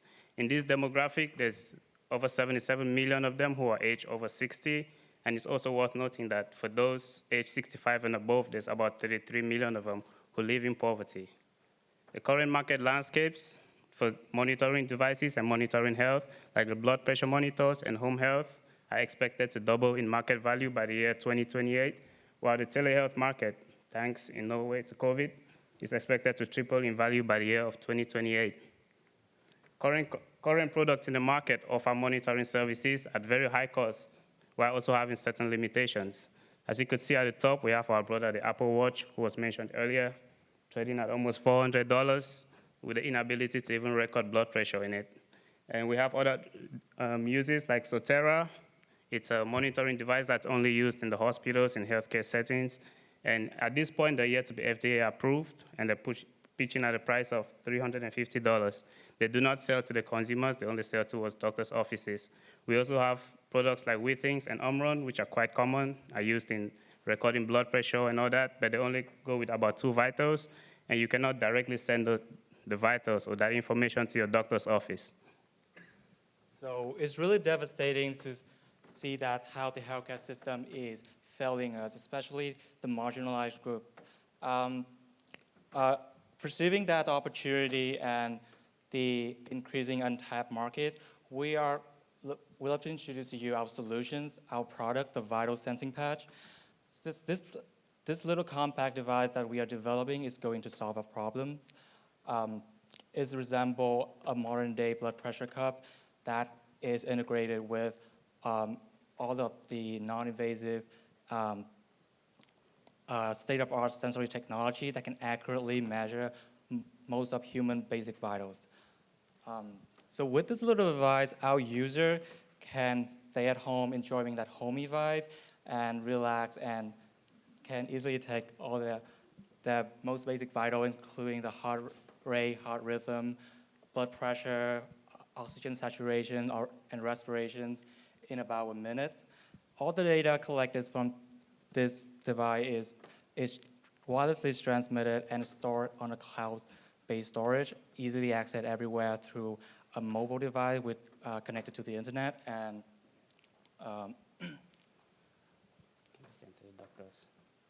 Yep. And our user can use this data to self-monitoring their vitals, or they can even share this data with the clinician, the doctor, especially with those with chronic disease who are undergoing treatment that require regular routine medical checkup.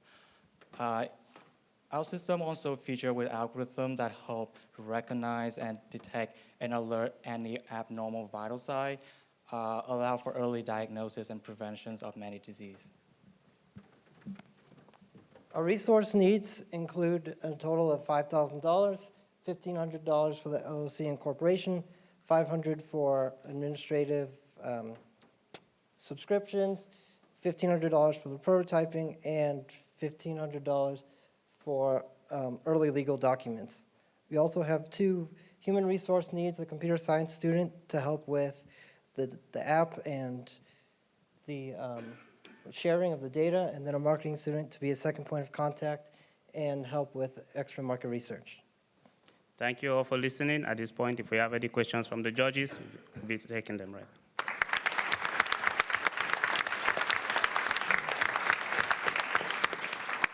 So I guess I do have one question. When I was reading your papers, you come up with some really big numbers and phase 2 of your spend, like millions of dollars. Yes. Can you talk a little bit about that? So these are the market landscapes according to Emergent Research and Fortune Business Insights, which kind of project the projected growth of, say, the blood pressure monitors, like the Omron, the regular ones that just record the blood pressure on the arm. So these are the projected growth between last 2020 and up to the year 2028.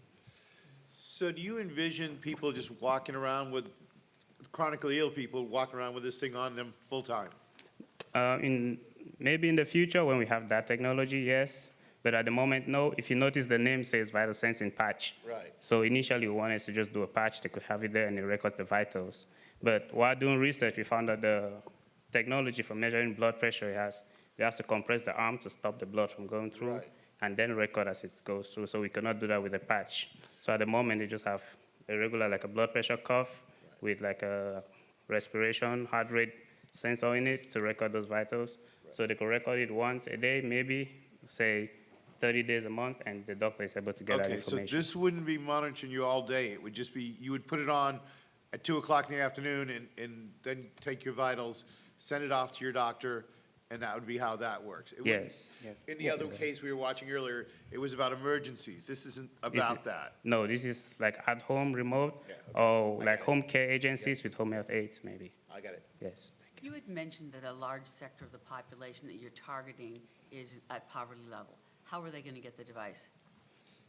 So at the moment, if you look at this slide, we're aiming to go like a device to about $80. We're trying to do it in a way they can use it themselves, they can purchase it themselves, and then send this information to their doctors if they want.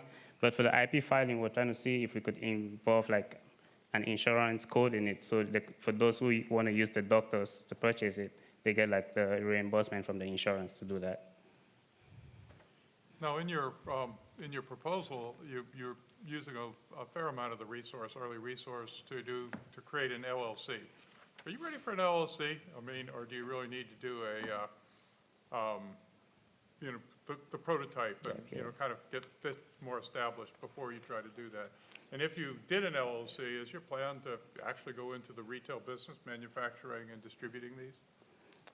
Yes, I think the LLC kind of would help us get more funding. I think we did a lot of research into grants and such, and a lot of these require incorporation. So we want to kind of get incorporated first, as well as pursue the prototype. So I think those are kind of equally important. So you're thinking about SBIRs and things like that? Yes, for the future, yes. And to add to that, like the blood pressure monitors, that type 2 devices by the FDA. So since we already have like the predicates for that, it makes the process kind of easy. But it's worth noting that to file for approval from the FDA as an individual for the 510K is almost $12,000. As a small business, it's about $3,000. So having the LLC kind of helps us bridge that difference. Thank you. Thank you. Okay. Yep.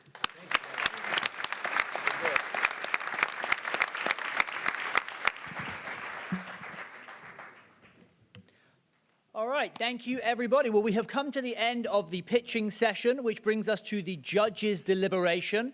I don't know about you, I'm somewhere between trying to get stock tips and then having a fiscal intervention with you success. So really probably defines the rest of my life, this meeting. But no, with that, the judges, you will be going up to the 4th floor for your deliberations. The bar remains open for anyone over 21. The buffet still has food and snacks. There was a run on pizza, but the fruit and veg is still there. So please stay downstairs, socialize, network. One more round of applause for all of our teams, please.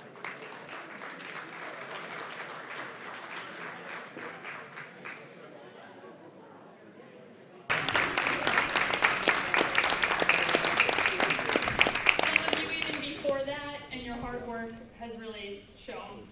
So today you're actually going to be guaranteed some type of funding. And at this point, it's my pleasure to actually introduce the founder of the Risk Difference Maker Institute for the announcement of the finalist awards.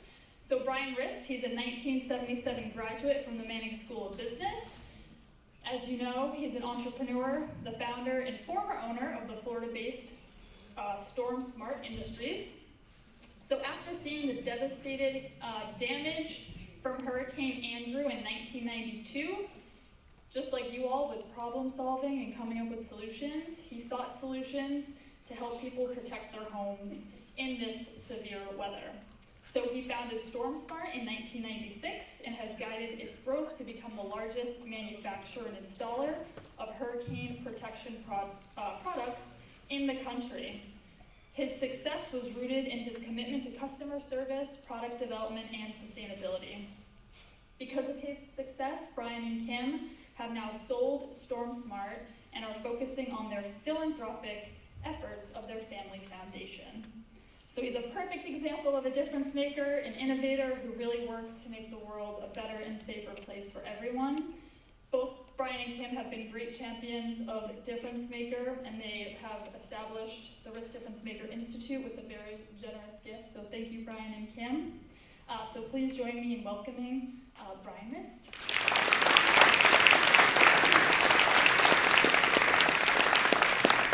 Well, thank you, Holly. You hear all that, and then you get me. So I'm so happy to be here. You know, it just goes by so fast, but now we're on our 10th anniversary of Difference Makers, and every time we come here and we do this, it just seems like the competition and the ideas and the creativity just gets better and better and stronger and stronger. So it's really a compliment to Holly, her team, and all of you for how cool this has gotten to be. But now's the time that we all been waiting for in the announcement of the prizes. So when I call your team's name, please come up on stage. We'll give you your trophy. Hang around for a minute or two and suffer through. We're going to take a couple pictures. And then, so we'll begin with the category prizes. The first one we're going to talk about is significant social impact. And for that one, it's Minds with Purpose.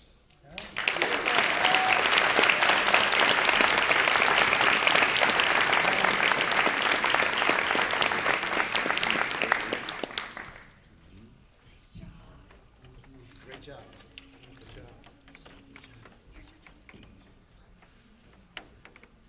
Yeah. You don't get your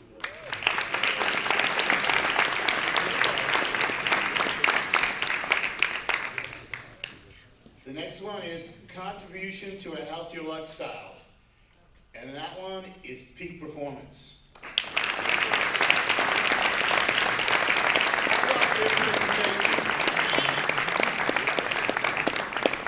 Okay, no fighting when you come up here. No arguing.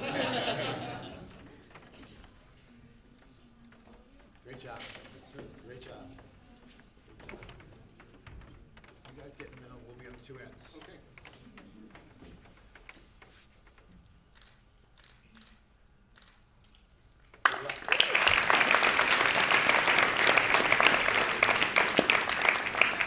The Sutherland Innovative Technology Solutions, sponsored by Andrew Sutherland, class of 94, is tendering.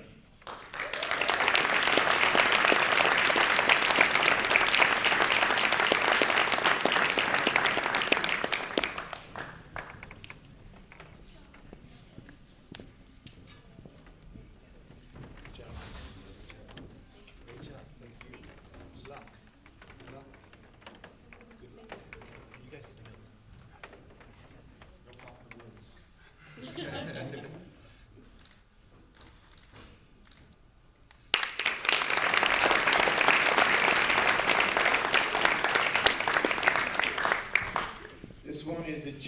Wilson First Product to Market Award. And for that one, it's Hoppers.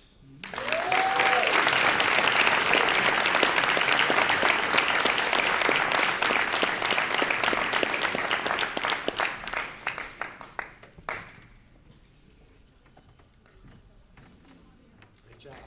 Great job. Good luck. Good luck and great job. You're a photographer?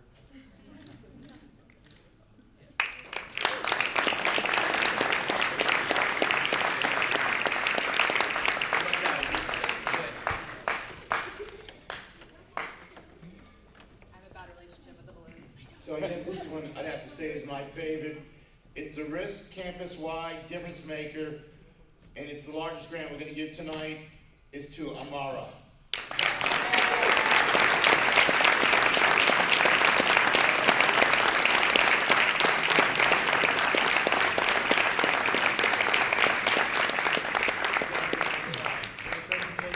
Good work. Good work. Yeah. Now you got to do something. Right. You see that now?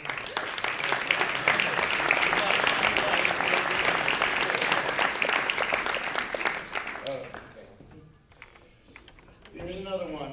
It's commitment to a sustainable environment. And that's Thermoexa.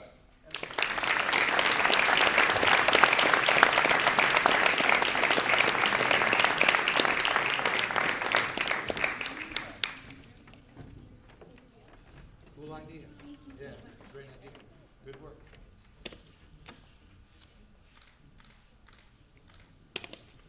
Okay.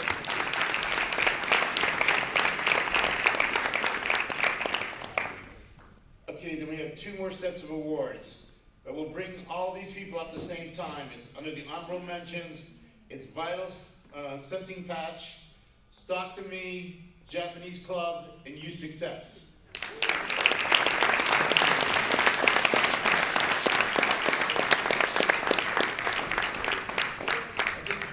Stage. All right, so here's one for you, one for me.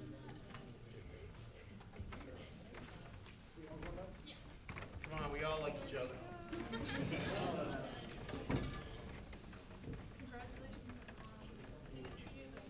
We'll make 2 rows, come on in. Okay. Rows, short people. Short people.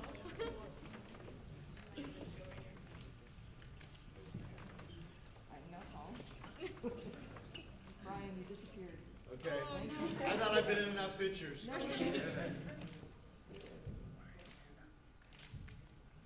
Great job, all you guys.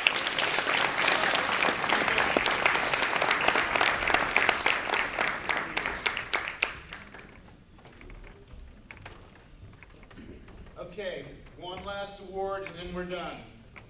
And this one is for the fan favorite, Metalingual.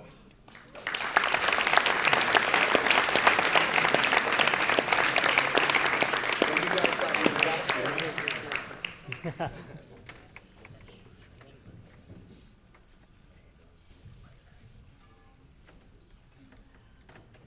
Fan favorites. That's a cool one. Yeah, there you go. Did you put all the votes in?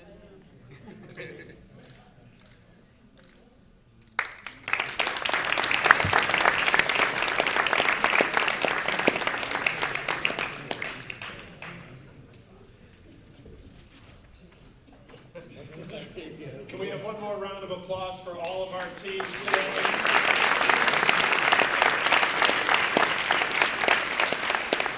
My name is Joe Hartman. I serve as the provost here at UMass Lowell, and I absolutely am the biggest difference maker fan on campus. I can say that when the chancellor's not in the room. It was a true pleasure to be in the audience tonight and see all that great work. And I get asked a lot of times, why is experiential learning so important? What does it mean to be on a campus? And all you have to do is hang out at one of these events and we understand why we're all here. I know you're all ready to either have another drink with our MC from tonight or move on, but I have one thing to share with you tonight that I think epitomizes why we're here and what's happened this tonight. So last week, as you probably know our 10 teams competed amongst 22 teams to get to here. And I was fortunate to be at the announcement of the winners that night, and as I was perusing social media that evening, there was a nice post by Heidi Santiago, who you've already met, from Minds with Purpose tonight. And that night he posted on his LinkedIn account, "I'm here today because I failed last year." Always encourage all entrepreneurs that if you don't make it in this time, just get your head back in the game and try again.